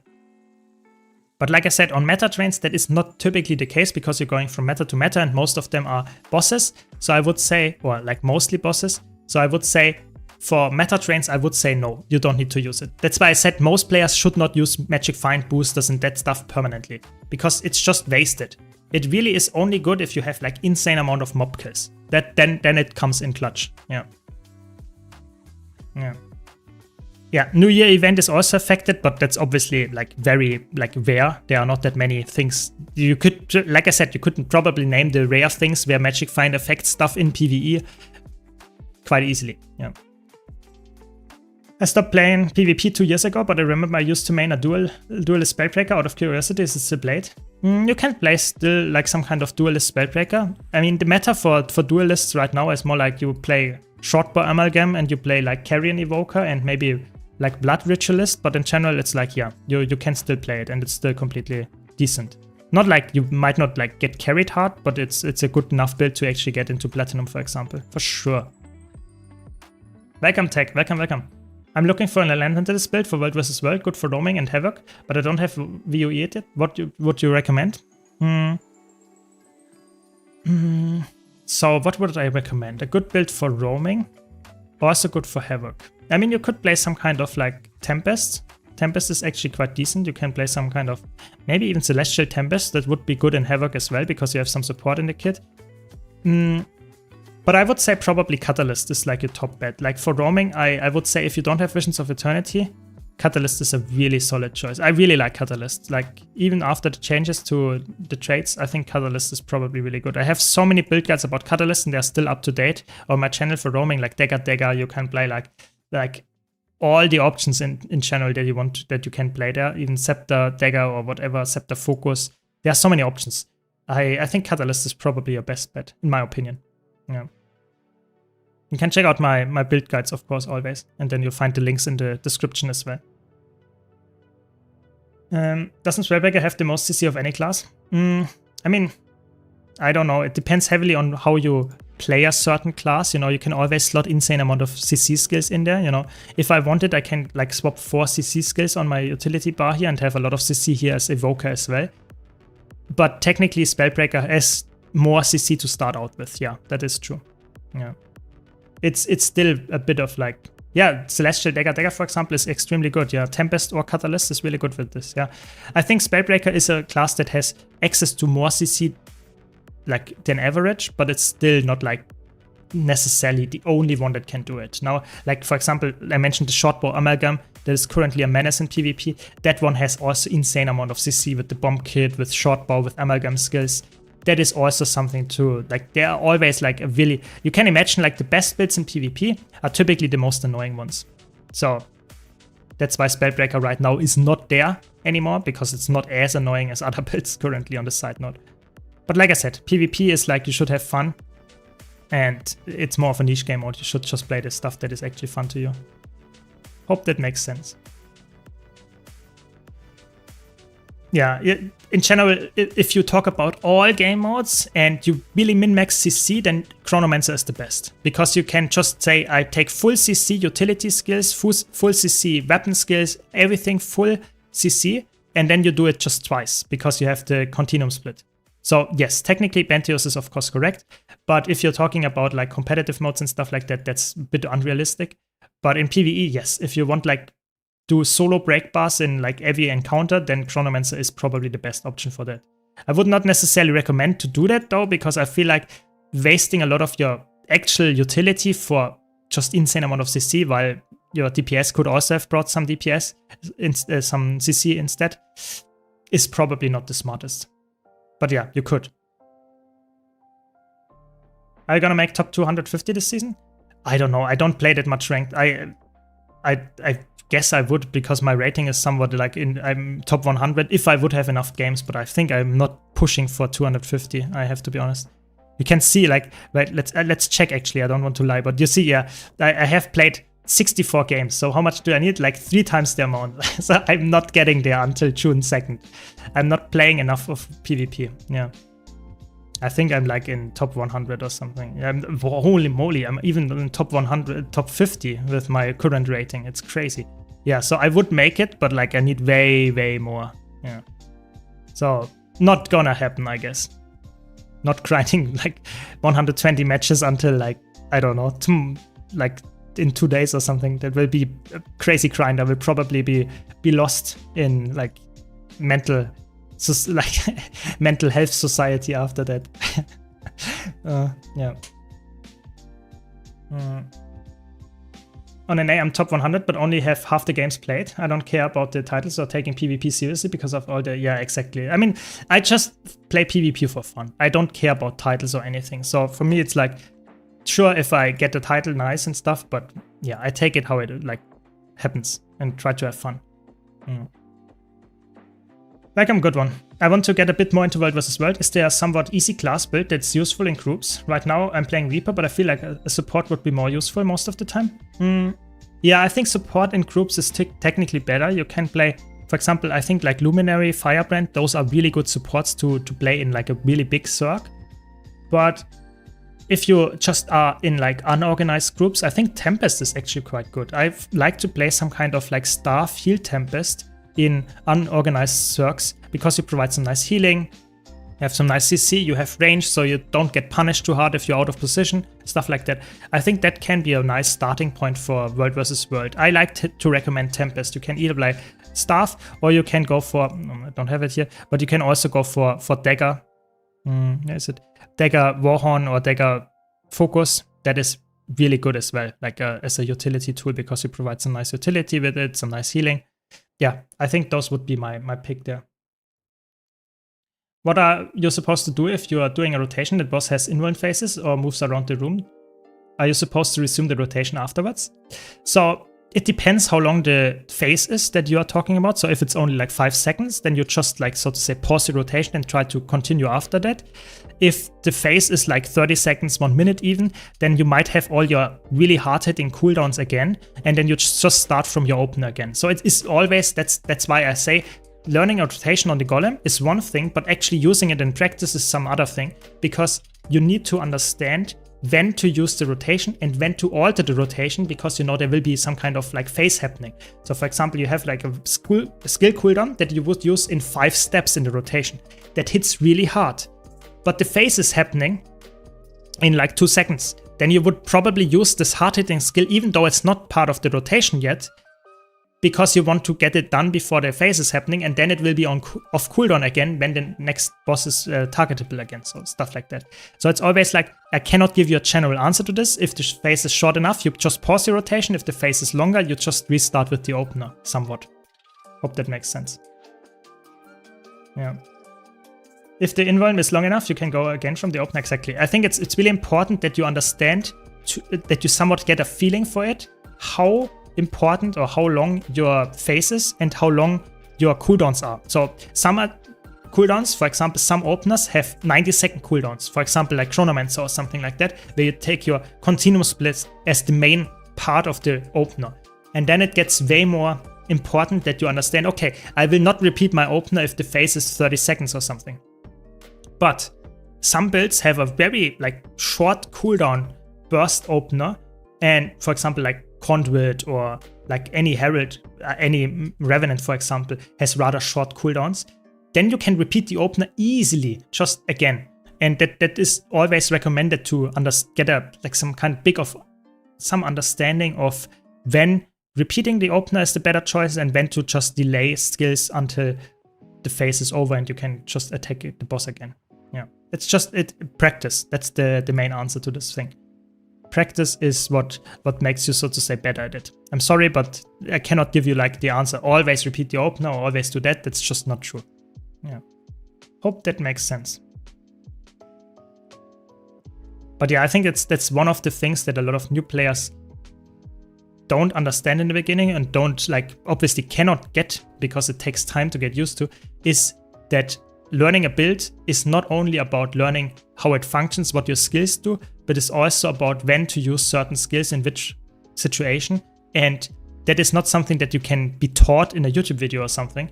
It's something that you need to be like learning while doing. Yeah. So if you do Veil Guardian with, like, let's say a Bladesworn, which is a good example of when you need to know how the phases work and stuff like that, then as a DPS Bladesworn, the first time you do it, even though you get on the golem a really good number, for example, with the benchmarking, you might not get a really good number in Veil Guardian because you don't know when to use actually your attacks, your Dragon Trigger and stuff like that. So I think that is something that you just have to understand, that you slowly get there by doing it more often, you know. If you do Guardian once, it might be horrible on a Bladezone. But if you did it like 10 times, it's actually quite decent. If you did it 100 times, you're actually a king at it. So it's just the practice. Practice makes perfect. Yeah. Exactly. Good point by Sleeper there. Arc DPS is a huge help as well. So if you want to optimize your rotation and stuff like that, or like for a certain boss, you should like take a look at Arc DPS, maybe even take a look at your logs to see if, like, for example, you're canceling auto attacks, or if you, for example, in real fights have bad quickness uptime if you're playing a boon DPS build or something like that, to actually notice when you actually struggle with some things to improve on that. So Arc DPS, not as a tool to flame others, very important, don't be toxic because of it, but to improve yourself. It's a really good tool. Yeah, I can highly recommend it. For sure. Yeah. But yeah, exactly, bonk. Exactly. But yeah, if you have any other questions, you know, that goes for everybody in chat, just ask, yeah. I'm always happy to help, and I'm also always happy about any feedback you can provide if I should do something in the future. Is Arc DPS the only way to check if your boon uptime is 100%? I'm not sure if it's the only way, but I'm pretty sure it's the only really good legal way. I'm not sure, like, there is not an in-game tool that tells you how much boon uptime you have, that much is for sure. And I'm not sure if there are any other software, third-party software that you are allowed to use that is actually legal in the terms of service to check your boon uptime. Not sure about it. I think Arc DPS is the only allowed, so to say, memory reading meter, and I think that's what is like quite important here. I would say, yeah, better go the safe route and use Arc DPS. And like I said, it's not hard to install. It might be a bit annoying to like set up to look cleanly and stuff like that, but I think it's actually a pretty good tool. Like, it's for almost everybody. I think it's a really good tool to have to just improve at the game. Yes, if you only play PvP, sure, don't need it. If you only play open world, you might not need it either. But I personally think it's like, if you want to get better at the game, I think it's a really great tool to have. Yeah. At least for me it was. How hard is Alacrity DPS Evoker? I think it's actually surprisingly easy. I think it's like, if you know how to, like, how hard Weaver can be, I think Alacrity DPS Evoker is actually not as hard. I think it's one of the builds that is harder than a lot of other builds, just because it's Elementalist, because you have to go through all the attunements and stuff like that, or most of them. But if you talk about, like, it's not Steam Shrinker, like Quickness Scrapper or something. It's not that. So I think it's, if you like the playstyle of it, you should probably give it a try. Even, like, I think it's really good. Like, it might get nerfed at some point, because right now it's probably the best Alacrity DPS out there. But yeah, I think it's pretty, like, rewarding, yeah, and you should try it. In practice, you can just glance at your group to check their boons, but in squads it gets trickier. Yeah, it's true. But like, I like to have a table here, and that's an Arc DPS plugin, because, you know, in a fight, it's sometimes a bit like stressful to look at like the boons of like the whole party or the squad, and having a table that shows like 95% uptime and you're like, everything is good.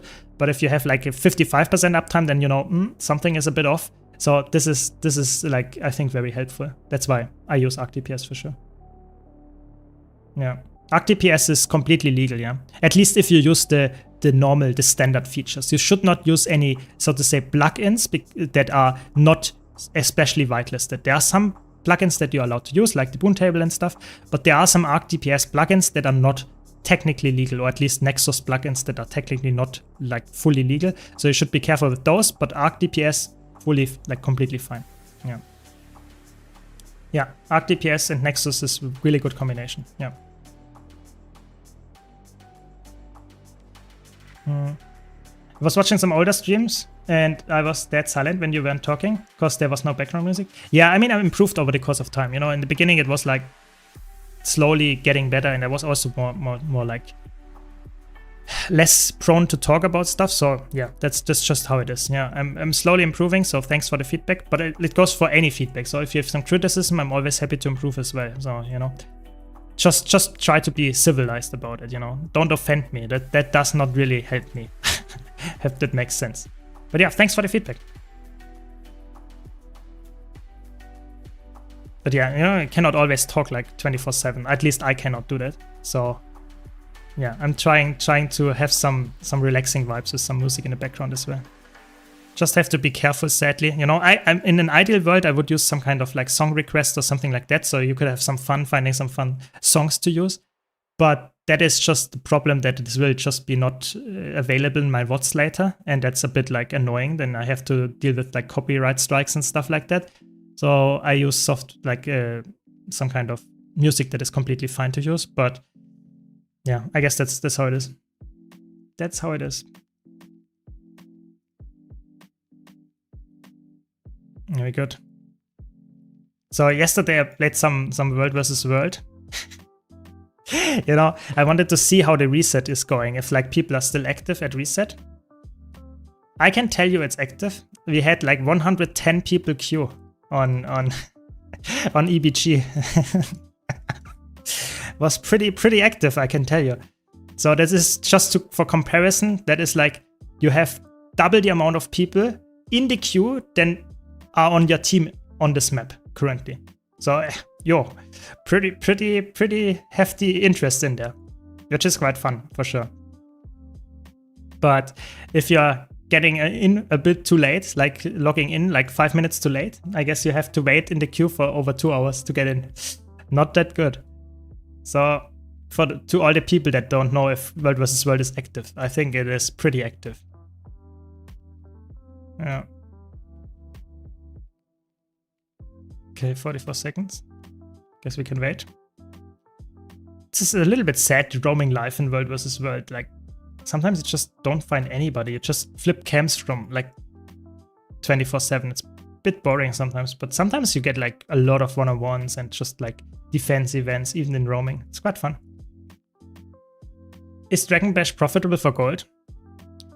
Technically, all festivals are having some kind of gold farm. But I want to be honest here. Dragon Bash is probably by far the weakest one. By far. It has like essentially, as far as I can remember, you have to farm the, how is it called? The eye, so this holographic thing. You fight the in Höllbrak, the holographic stuff. That is like, you can farm that for gold, but it's not that rewarding. Like, I would say most of the time it's better to farm the normal gold farms that you have all year instead of doing the Dragon Bash farming. And the Dragon Bash farming is not really rewarding. I would not recommend it. So Dragon Bash for gold is probably the worst festival. And it also, like, I have to be honest, I don't really like Dragon Bash, not only for the gold reasons, but I think it's also one of the most boring festivals. So that one will come up very soon, but I'm not really looking like specifically forward to it. Like, I think I will of course engage with it a bit, but it's not something that I would say like, oh my god, finally it's back, you know. Some people are hyped for Halloween already. That's not the case for the Dragon Bash one. Definitely not. Yeah. Just do the daily stuff and do the dungeon once and then sell the stuff. Exactly. It's like, it's pretty boring. It's like a festival that is there to be a festival, but it's not like exciting. At least, you know, it was the last years. Who knows? Maybe this year they add something. Could be. I doubt it, but it could be. Yeah. Yeah. You can farm the stampedes, that is true, but I don't know. I think the stampedes are like fun for the first couple of times you do it, but then after that it's essentially like doing world bosses and meta trains, but with a bit more annoying low-level maps. So I don't know. I'm personally not the biggest fan of Dragon Bash as a whole. Yeah, SIB, people like the SIB for sure. I wish more people did dungeons. I mean, I wish that's the same, you know. I made a video recently about dungeons, talking about it, and like there is a dungeon community server. So if you join that, you find people there, but it's not in the LFG in-game that much. So yeah, if you're into dungeons and especially speedrunning and stuff, definitely check out the server there. I think it's called Dungeons and Chill or something. Yeah, it's really good. Yeah. How is 4Winds fun? Maybe I missed something, but isn't it just material gamble? 4Winds is, in my opinion, a fun festival because it's not only consisting of like the Sephiroth part where you gamble the materials, but it's also consisting of the how's it called? Pavilion? How is it called? Crown Pavilion. That's how it's called. So you have the bosses there, you have the gauntlets there, And I don't know, I think it's, as a festival, more interesting to me because it has more options. And the option it has is also more like farmable. So I overall think it's way more exciting to me personally. Also because I like to talk about the economy and stuff, and you can definitely see how the Festival of the Province is a big part why the economy in Guild Wars is actually quite good. But yeah, I think it's not for everybody. But it was just my opinion. I'm not saying like everybody should hate Dragon Bash, because like that's just my view on it. Yeah. What do you think of the Mastery experience cover in the Wizards World? I think if you really need Mastery, you can buy it. Like, if you direly need it, sure, go for it. But I would say, like, if you have any other way of getting Mastery experience, I think it's not that worth it. It's like very subjective, and I would say it's not as valuable. Like, I would say 90% of the players should not purchase that and should rather go for the other things that are more valuable. Because this is like, it is a time save, yes, but Mastery is not something that is like locking you typically out of content that much. It's more something that is you will get done eventually anyway. So it's like you spend some gold to get to something that you will get to eventually anyway. I would probably say like most players should not purchase it if they have the choice, but if you really want to Mastery right now, sure, you can do it. It's not horrible. There are worse things in there. Yes. The Queen Gauntlets is fun, exactly. And the 101 bosses and the achievements are fun as well. Yeah, exactly. I think like I agree that the separates part where you like have this like the labyrinth cliffs with the material donations and like some kind of like collecting the coin events is not like insanely fun. But the other part of the festival with the gauntlet and the bosses and stuff, I think that's actually pretty like well designed, and you can farm it. It's really like unique. You can also make it pretty challenging if you put on all the conditions that you need for certain like achievements. I think it's cool. I like this design. Yeah, you can get a spirit shards with the Mastery cover, but like I mentioned, you compared it to the others. Like this is also giving you a spirit shard. So if you just compare that, which is essentially like, yeah, not valuable. Yeah, that's not that good. And also think about it, this gives you, if you get essentially a spirit shard of that for 10 times, it's just 10 spirit shards, you would just get like almost the same amount of value if you want just the raw gold from the infinite boxes here, even though those are very expensive. So I would say this is like, if you're in dire need of spirit shards or Mastery experience, sure, go for it. But I would say like most players probably should not purchase this. Maybe at like if you have everything else purchased, sure, because you still have like a lot of time to get everything. But I think the Wizards Vault has a lot of items that are worth purchasing at some point. But this one is something that I would not always recommend to purchase. Not always. Yeah. On World vs. World topic, how do you like locking Gift of Battle only to World vs. World? That is a good question. I personally, as someone that likes to play PvX, so I play all the game modes, I think it's a good idea to put players into World vs. World, because I know a lot of people that actually did not like playing competitive game modes and went into World vs. World to get a Gift of Battle, and now they are hooked and playing World vs. World all the time. But at the other side of things, I also see the argument that people just want to get the Legendary without going into competitive modes. So I think I'm a bit torn. I don't want to give a clear answer here because I think I see both sides. And I think ArenaNet does as well. That's the funny part. I'm pretty sure ArenaNet knows that as well, that it's actually for some people really annoying to get. I'm not sure if they will ever like change it though, because they could have done that like years ago, even over a decade ago if they wanted to, but they didn't. So not sure. We will have to see. Yeah. Is gold value essence even worth buying in Wizards World? So this is again an item that is subjective. Yeah. So this thing here is subjectively good.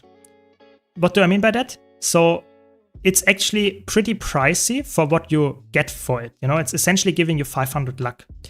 But it can be useful in certain events to trade for it. So some events need especially legendary essence of luck, which you cannot craft yourself. So you might need that at New Year, for example, to trade for some minis or something like that. But that's pretty niche. If you want to get Magic Find Maximum, yeah. So the account Magic Find Maximum is 300%. And if you want to max that the fastest way possible, and a rather like decent way of doing so is purchasing quite a lot of those legendary Essence of Luck, because it saves you a lot of time. But it will cost you some gold. That's just how it works. So I would say, if you really want to do that, it's actually not a bad purchase. But it's the same for this Blackline Mastery Coffer. It gives you some value, but it's pretty niche. I would not recommend to most players to purchase this. That's just how it is. I would also not recommend to purchase the Vision Crystal. There are some things in there that I would just, for most players, not recommend to purchase. It's better to even get the really expensive infinite amount of materials here. Yeah, I think it's really important to understand that the Wizards World has subjective takes and has some takes that I would, for most players, just say are not worth for you. Like, if you play a decent amount of like PvE or just invest some gold, you can maximize the magic find without the legendary Essence of Luck. Just, you know, just giving you the option here. Yeah, I mean, the gold value you meant, the gold value. Yeah, so the gold value is like a bit more tough to answer because it's really expensive and it gives you only 1% increase to the gold find. So I would say for players that are farming like 24/7, like Labyrinth farm and stuff like that, then the gold find is actually worthwhile.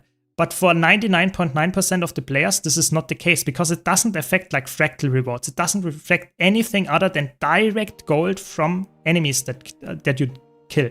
So I think this is like from almost everybody, it's not worth purchasing. Keep that in mind. Like for almost everybody. There are some people that can make use out of it, but it takes years to actually be paying off. So you need to play the game for years and farm the stuff for years. It's really crazy, but then it pays off. Yeah. Yeah, it's true. If you don't have a community or something, then World vs. World can be a bit like annoying to get into. It's not an easy game mode to get into for sure. But yeah, I mean, it's like the nature of the things if you play against other players in a large scale. It's just somewhat how it, I guess, tends to be. Yeah. Yeah, Obsidian Shards is probably, I would say, the worst thing to get from the Wizards World. I know some people will be upset of me saying that, but in the Wizards World, getting the Obsidian Shards, they are so expensive and you get them essentially for, it's like 2k karma that you get here. It's really bad. Like, don't, like, I don't even have words to describe how bad those are. Like, don't ever get that. It's really not worth it. Like, you can get Obsidian Shards nowadays from almost every content you do. I think you should not get it from the Wizards World. Exactly. Yeah, Obi is completely correct, yeah. How come you don't spend your Loris? So, it's a classic veteran problem. So if you're a veteran, you stack up on some things just by playing the game. Loris is one of the things. And you tend to not convert every single currency into gold just because you are scared that at some point you might need it. It goes for the Loris as well. Loris is something that is like just stockpiling for me in the background. And I don't convert really into anything because I know that if I might need it at some point, it is pretty annoying to regain. So that's the only reason. But I could easily convert it into gold if I wanted to at any point. Yeah. Yeah, I like to like a little bit of a like thing here, fun thing.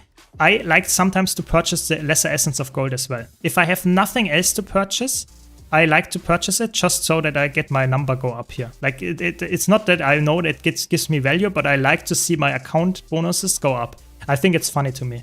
That's the main thing. It's not something that I would recommend though for the economic reasons or something. Yeah. Yeah. Obsidian Shards are pure noob trap. Exactly. Yeah. It's like really like, I think it's actually quite mean that they exist in there. Because a lot of people think, oh my god, it's a legendary item, you know, it has the legendary like color and stuff. But it's so common nowadays that like, what? Like I have probably like, I don't know, like almost 10k of them lying around on my other character. So I don't know, you have a lot of those nowadays. So I think it's like, it's such, even as a new player, you get them so easily and frequently. It doesn't matter which content you do, it's crazy. Yeah, it's absolutely insane. How do you farm karma? I'm always short on it. I just play the game. I don't really farm it. Like, if you play the game a lot and you play all the game modes, I actually have no problems getting karma. Like, I have like all the legendaries, like I mentioned, and that drains a lot of your karma, and I still have enough karma. So it's like, it's just play more. That's really the sad answer. I'm really sorry, but if karma is a currency, it's somewhat the same as spirit shards. Whatever you do, if you play the game, you get more of it. It is, yeah, some things take longer than others, but you cannot really farm karma or spirit shards insanely well in a certain thing. Yeah, spirit shards more than others because you can farm rifts and have experience boosters and stuff, but karma is a bit harder to come by. It's just, it takes time. The best farm is probably Winter's Day, but it's locked when Winter's Day is happening, so yeah, not absolutely the easiest. Sadly, that's how it is, yeah. Is there a cap on gold find? As far as we know, the gold find does not have a cap, because like you cannot, like, I think there's not a single person that has like 750 gold find. That could be the cap, but we don't know. I am pretty sure there is no cap. Yeah. Meta card gold farm? Yeah, I mean, some people like that, yeah. Loris was quite precious back in the day because we did not have the world to get stuff. Exactly. Like that's why if you played the game longer before the Wizard's World and stuff, you were like, Loris were definitely like, you are a bit like, I want to hoard them, you know? It's something that is like from the old days, like left over in my mind, so to say, as a veteran. But I think for a new player, you can just easily spend them on whatever you like, because Loris are just another source of like ascended gear or gold income or something like that. Or infusions if you want to, stuff like that. Yeah. That's how I would say, like, classically, I would say this is how Loris are treated nowadays.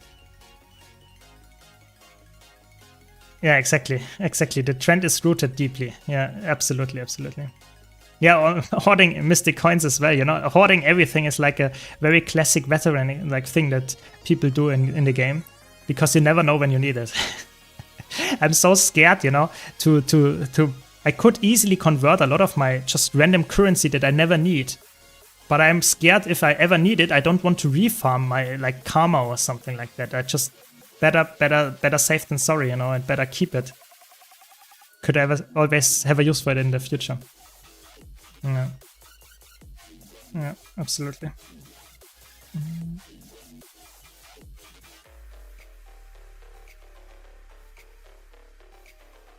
Yeah, you can also, like, that is always a way to like hoard materials. You can always like batch open stuff. Like if you like have 1000 Loris and something and purchase a lot of material bags, it's obviously better to do that like at once than going there every single week and opening your few Loris that you purchased or something. Yeah, for sure. It's better to batch open, yeah.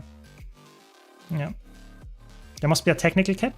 That is true. There might be a technical cap, but that will be probably quite unrealistic that we ever reach the technical gap, like the technical cap of gold find, because that would be really fun. Like imagine you kill just a random level 13 crab or something in open world, and it gives you 1000 gold. You know.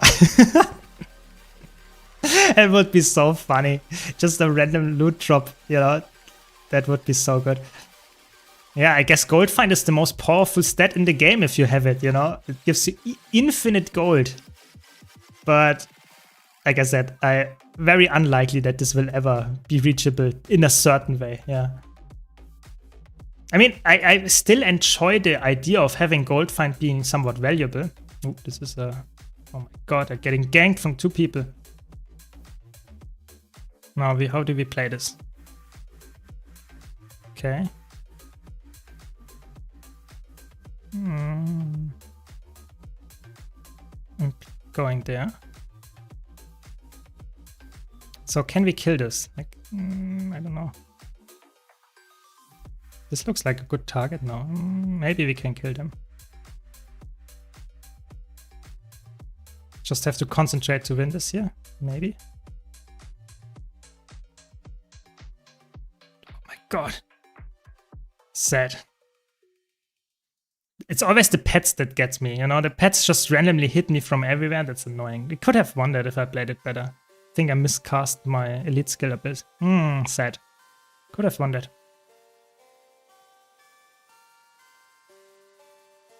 My record is 18 hours of a gaming session. I mean, you have to be careful, you know? Don't overdo it. Don't want to have any bad accidents happen. Take a break and come back, you know? The game is not going anywhere. Yeah. Yeah. issue is that most direct gold is not from mobs. Exactly. It's like if you would affect fractal gold, selling gold on like the trophies and stuff like that. So for example, if you sell your spikes here, and that would be affected by the gold find as well, or even the legendary spikes, you know, if that would be affected by my gold find, that would be like double the amount already. So that would be quite fun. But at the same time, it's unrealistic because that is just, they want to hard code how much gold you get, liquid gold from certain activities. If that would be affected by gold find, it would be way harder for them to balance because everybody has a different gold find. So yeah, I think gold find is a stat that is fun on paper, but in the end, it does not really change too much. Okay, so let's help our friend here and get our revenge on the rangers here. Yeah, I think in Labyrinth, it's actually pretty good. So we go on this guy again, maybe. And we know this is the weaker one. Interrupt the healing skill, very good.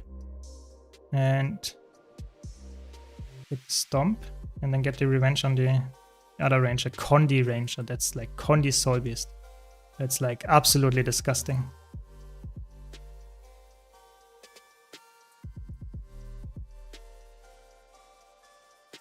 Oh, the evade. That was one of the best evades I've seen in a long while. My full burst. Oh my god, we got him in the end. Very good.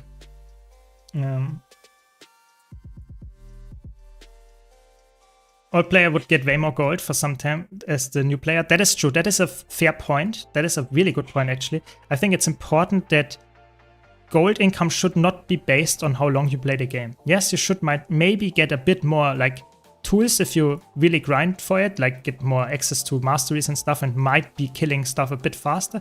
But you should not get essentially like double or 3 times the amount of gold just for playing the same content. We have that to some extent with fractals, with fractal god giving you more gold, but I think there it's not as noticeable as if it would be with the gold find. Like a new player has 0% gold find. A veteran might have like 200%. So it's if that is really like coming in and gives you like value for almost everything, that would be not a good thing. That is a good point. Very good. Yeah. Aren't Condi builds overall disgusting? I think the problem that I have is that like Condi builds in especially roaming typically tend to run Celestial, Trailblazer, so stats that are really defensive while also applying a lot of condition pressure. And I'm playing currently a very squishy power-based build, so I always have to either burst them or I have to keep my range and try to not die to their Condi pressure, which is really tough if you play especially like a short bow or some ranged condition-based build, because I actually like to be at range, but they apply also range damage as well. So I think, yeah, you're right, Condi builds feel oftentimes more obnoxious, but I think it's not always the case. There are some Condi builds that are somewhat fair. Not necessarily in roaming though, I guess. Yeah. Yeah, I'm not the biggest fan of like fighting condition builds. Like, I have to be honest, like roaming is typically, again, like in PvP, the most disgusting build is probably the one that wins, sadly. Like, the most annoying builds to play is the meta. That's typically what it is, yeah. With the new relic, for example, you can play some really disgusting druid build with like immobilized spam and stuff like that. I don't know, not the biggest fan of this, so that's why I'm playing Power Evoker, which is like not the best roamer, but it's a fun roamer at least. And it's fair, you know, you can dodge my attacks and you don't take any damage. Is the new mastery that can proc stealth and heal actually working? Yeah, I think it can work, but I don't know. I think it's a pretty boring mastery. Like, how often do you use that for a real like situation? I'm not the biggest fan. I think the new masteries in general, like in the last 3 expansions, most of them pretty boring. Like the mount reworks were good, but the rest of the masteries, not a big highlight of like the expansions for me. Do you think Quickness DPS Herald is still okay to play in raids? Yeah, I would say so. Like, it's okay to play as a quick DPS. It's not the best because the damage is just really low, but it's really safe. You have really good boon up time. I think most people would always have a Quickness DPS Herald in their group than having someone that plays a Quickness DPS Catalyst, for example, and might have a high benchmark, but in an actual fight they don't have permanent quickness, they don't have good damage. I think I would always take the Herald instead. Like, I think it's not as bad. I think it's just if you want to like really go into speedrunning and stuff like that, then I would never recommend a Herald, but I think it's actually quite fine, yeah. Do you think Guild Wars 3 will be successful? I think if they market it well and they actually get to like the finished product and actually release it at some point, I think it will be very successful, yeah. More successful than Guild Wars 2, I'm pretty sure. Yeah, I think the masteries are pretty boring. Yeah, I think they are like, if you look at the masteries, I think the ones that are standout points for me are gliding. I think in general, the Itzel lore, Nuak lore and stuff, they might be actually quite decent for me personally, because they were the original ones that when they introduced masteries, I think that's I'm a bit more, like it's a bit more fun. But it's still, I get like gliding for me is a good one. I think the pack commander with the auto loot is a good one.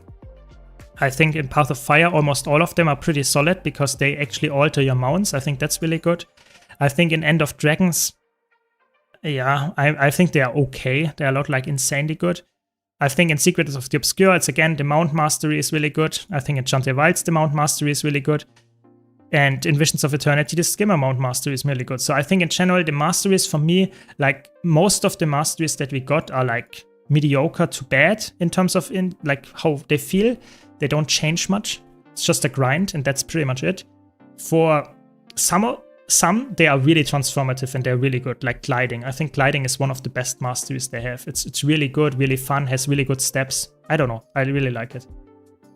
Welcome, welcome. Nice that you caught my stream, very good. What is a hand kite? It's for a specific boss in Wing 4 in raids, Demos. You need a person that is dedicated to stand on the edge of the arena and kiting hands. You need a tanky build for that, that's pretty much it. Yeah. Yeah. Welcome, Topal. Welcome, welcome. Yeah, I think masteries for me is like the system as a design, I think is quite good, but the problem is they now are forced somewhat to always release new masteries, new expansions, and I think they just run out of ideas. And some of the masteries are just get a bit more loot on the map, get some kind of new interaction on the new map. And I think that's not necessarily horrible, but it's a bit like boring, you know, if you compare it to gliding mastery or something like that. That's a good mastery that actually changed the whole gameplay. Yeah, that's just me. A lot of masteries are just the same. Exactly, it's just a repeat for the new map to some extent. Yeah, sadly. Welcome, Snowdrop. Welcome, welcome. Morning. It's not morning for us anymore, is it? What's the best class for gathering? Probably Quickness Herald or like something like that, because you can actually like get quickness just by like pressing essentially no buttons, and then you gather faster. But if you are going from A to B and then to C and D very fast, then it might be better to be like a Daredevil or something with a short bow. That can be really good as well. But with mounts nowadays, you just equip like the fastest mount that you have and go with that and use a Herald for quickness. Yeah, that's what I would do. If they ever release a brand new class, what would you want the class to be like? It's tough. I think they already have covered so many different aspects of classes when it comes to that, in terms of like, for example, elite specs covering certain niches. And I don't know, I really could not put my finger on anything that is like missing extremely in the game. I really don't know. I think they covered almost everything. Maybe someone in chat has a really good idea. Yeah, maybe monk or something, yeah, maybe some kind of martial artist or something, yeah. Like a fighter, like a warrior just without weapons, maybe. But again, that is something that could be a warrior elite spec. So I'm not sure, not sure. Guild Wars 2 doesn't have a proper mage or wizard? Maybe, yeah. Thanks, Snowdrop, really appreciate it. Support your favorite Guild Wars 3 streamer? Exactly. Thanks for the support. Thanks for 14 months already. Very good. Yeah, I think like the problem is like a lot of times you could argue that anything that you now mention, like a monk, like a mage, like a wizard, could be just an elite spec that is very well done for a certain class.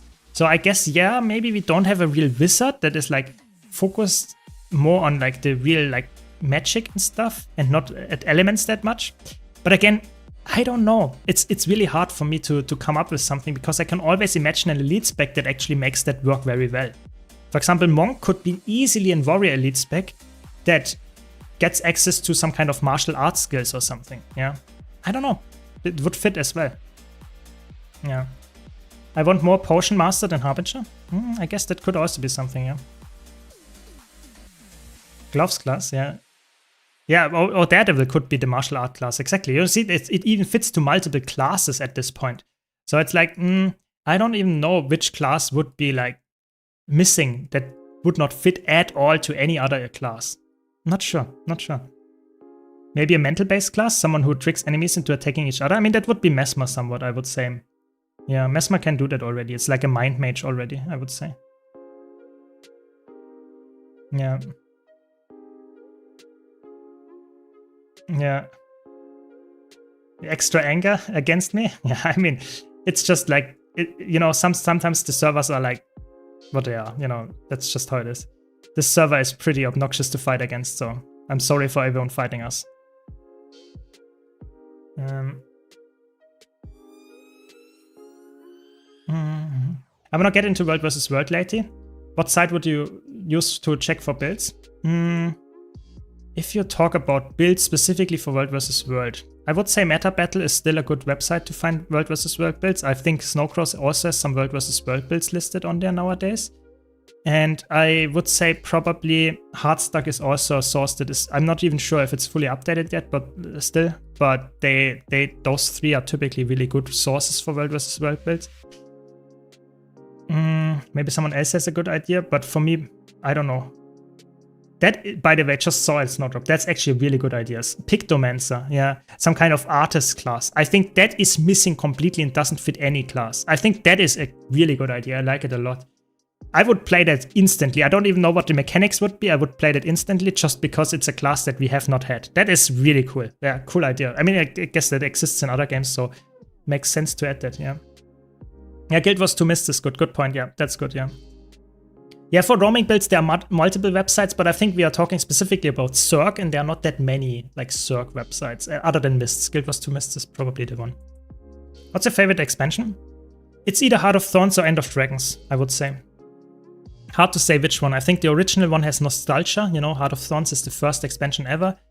I think End of Dragons might be, in terms of like polishedness, a bit better though. So, really hard. Really hard. I would not want to choose out of those two. Yeah.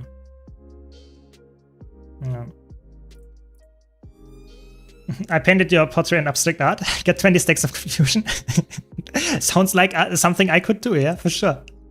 I mean, it would be fun. Like I said, I think we will never get a new class. Like, this might be a hot take or a cold take. I think, like, getting new elite specs, getting new weapons, maybe. But a new class in Guild Wars 2 is, like, so far off the table that I don't see it ever happening. So you can like speculate about it, and maybe for like Guild Wars 3 because favorite Guild Wars 3 streamer and everything, but I think we will not get any new classes. It's just the game is too old for that, and it's like 3 for every armor class. It's just like too perfectly fitting. I think they don't have any reason to change that.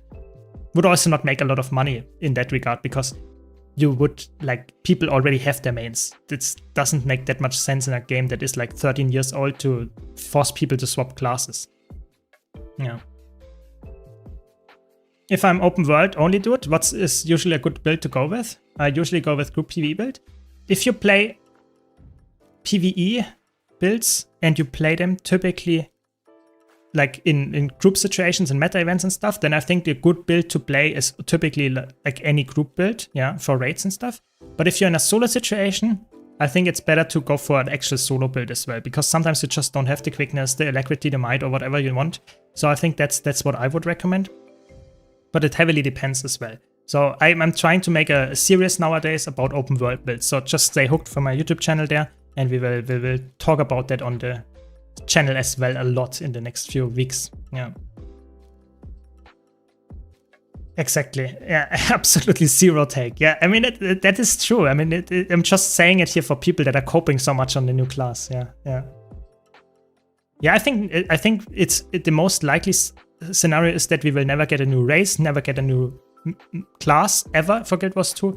And I think even for Guild Wars 3, I think a new race, I'm not sure even like if they're going that route, or if they just say, nah, we keep the races that we have, or even decrease the amount of races we have and just make the ones that are very popular and that's good enough.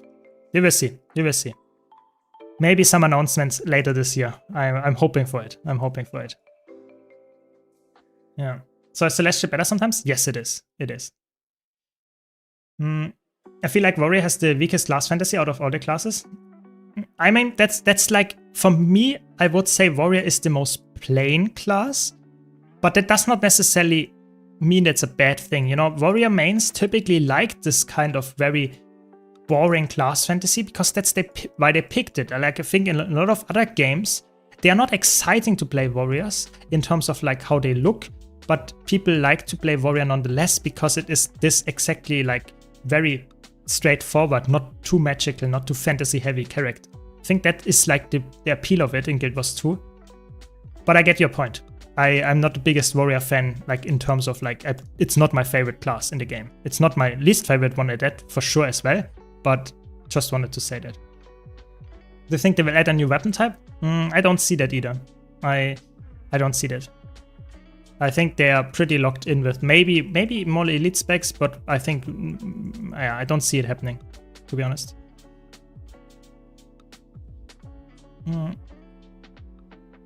Exactly, yeah. It's like Menteos puts this, you know, see, some people really enjoy the class fantasy of Warrior, some people hate it. I think that's just how it goes. You don't have to play every class, and that's fine, I think.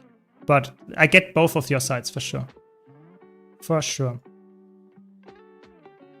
My favorite expansion is Path of Fire because of the god history. That is fair. I think Path of Fire, when it comes to like cinematic and storytelling, it's probably one of the best.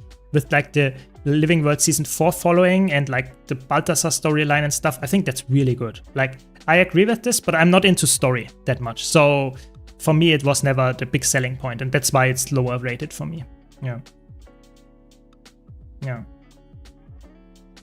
Will we get Bladestone rework? I mean, that is always like, you could do a bingo, you know, like a bingo card every time before the balance patch is happening or before it's announced and stuff. I could write my guesses on the bingo card. And you know, in the last 5 years, I wrote probably on every balance patch, Bladestone rework and Herald rework or Herald buff.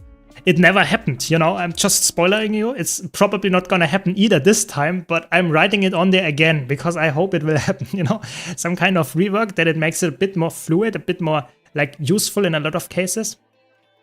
I hope so, but I have to be honest, I don't know. I really don't know. I hope. Yeah. Warrior Sword 3 hits like a truck, but the animation shows a tiny little step. I mean, maybe I'm used to using the Sword 3 animations, but I get your point there as well. But for me, it feels always very nice to see the big attack, like the big bomb, red crit or something like really nice. I think that's really good. But yeah, I think Warrior is not, like, I don't know. Some people really like this feeling of like very classic, like very physical and not just crazy animations. But some people don't like it and want to see like a big crazy attack happening, and I think both sides are fair, but like maybe in the future in another game. But I think Guild Wars 2 Warrior is pretty locked in. I think they don't want to change too much about it. Yeah. Yeah. I mean, Herald was buffed at some point, that is true, but I mean, you look at the numbers right now in PvE. I think it deserves another one. Like, I think the numbers on Herald are pretty low, and I think a little bit of a buff would be nice. Yeah. If I play a Warrior, I want brutality. Okay, I mean, fair.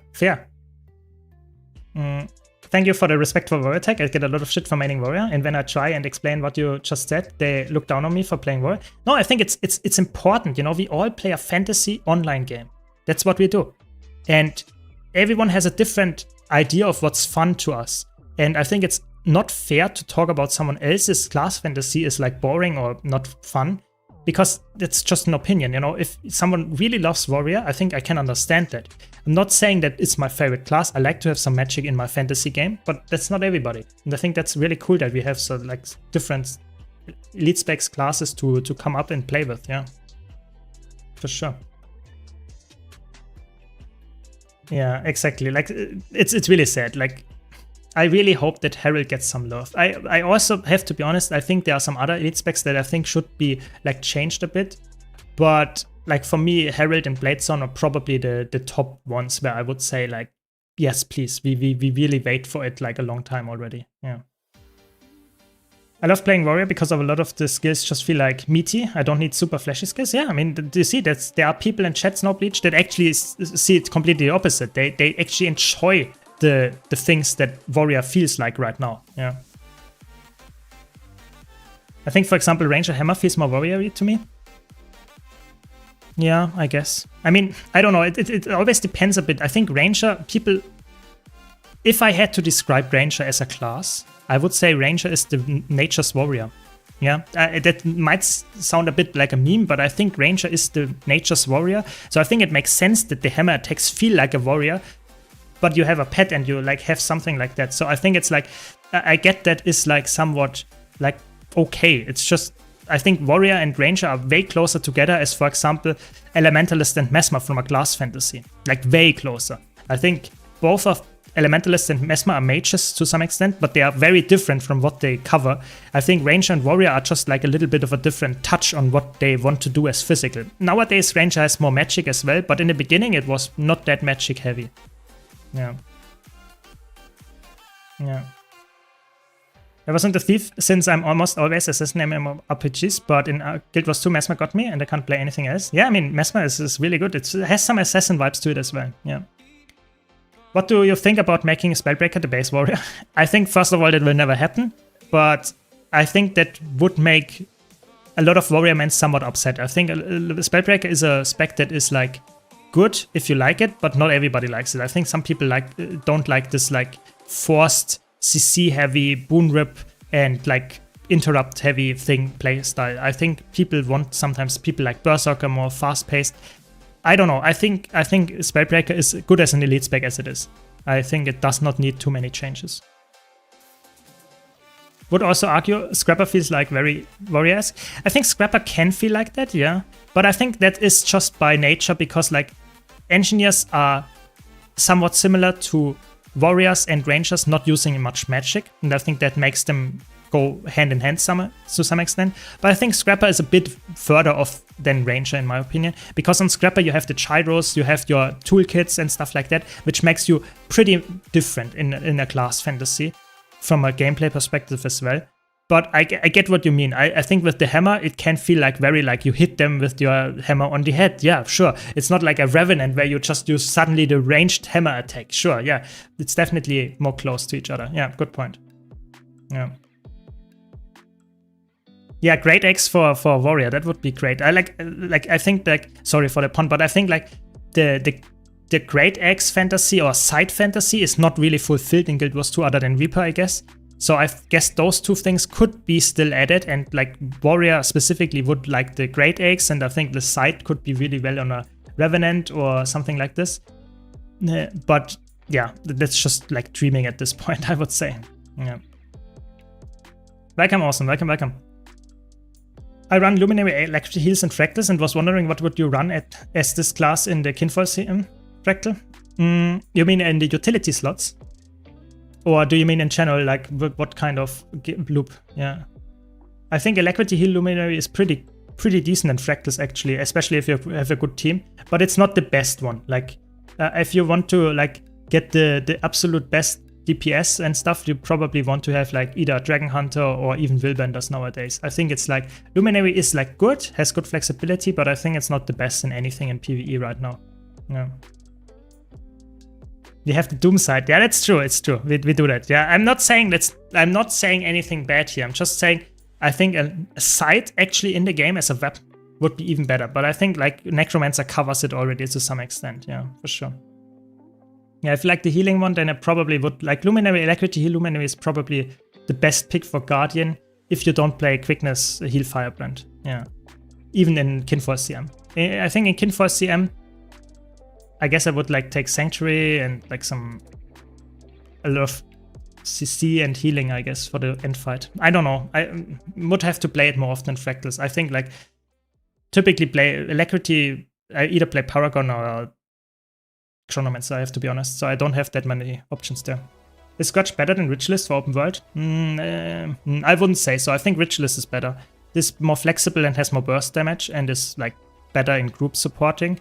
Scourge is more like Condi heavy, slower, and I think that's not that good for open world. Yeah, I would say. Either way, I think that's the end of today's stream. I had a blast. I hope you enjoyed our quick play run. Sorry for Snowdrop and all the others that joined later that you didn't see it. We had some fun chaos. I guess you have to watch the VOD then. Either way, it was really fun. And wish you all a very nice weekend. Thanks for watching. Thanks for your support.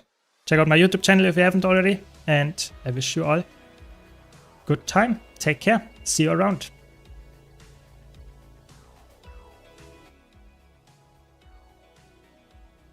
Sorry, Daddy. Maybe next time. Maybe next time.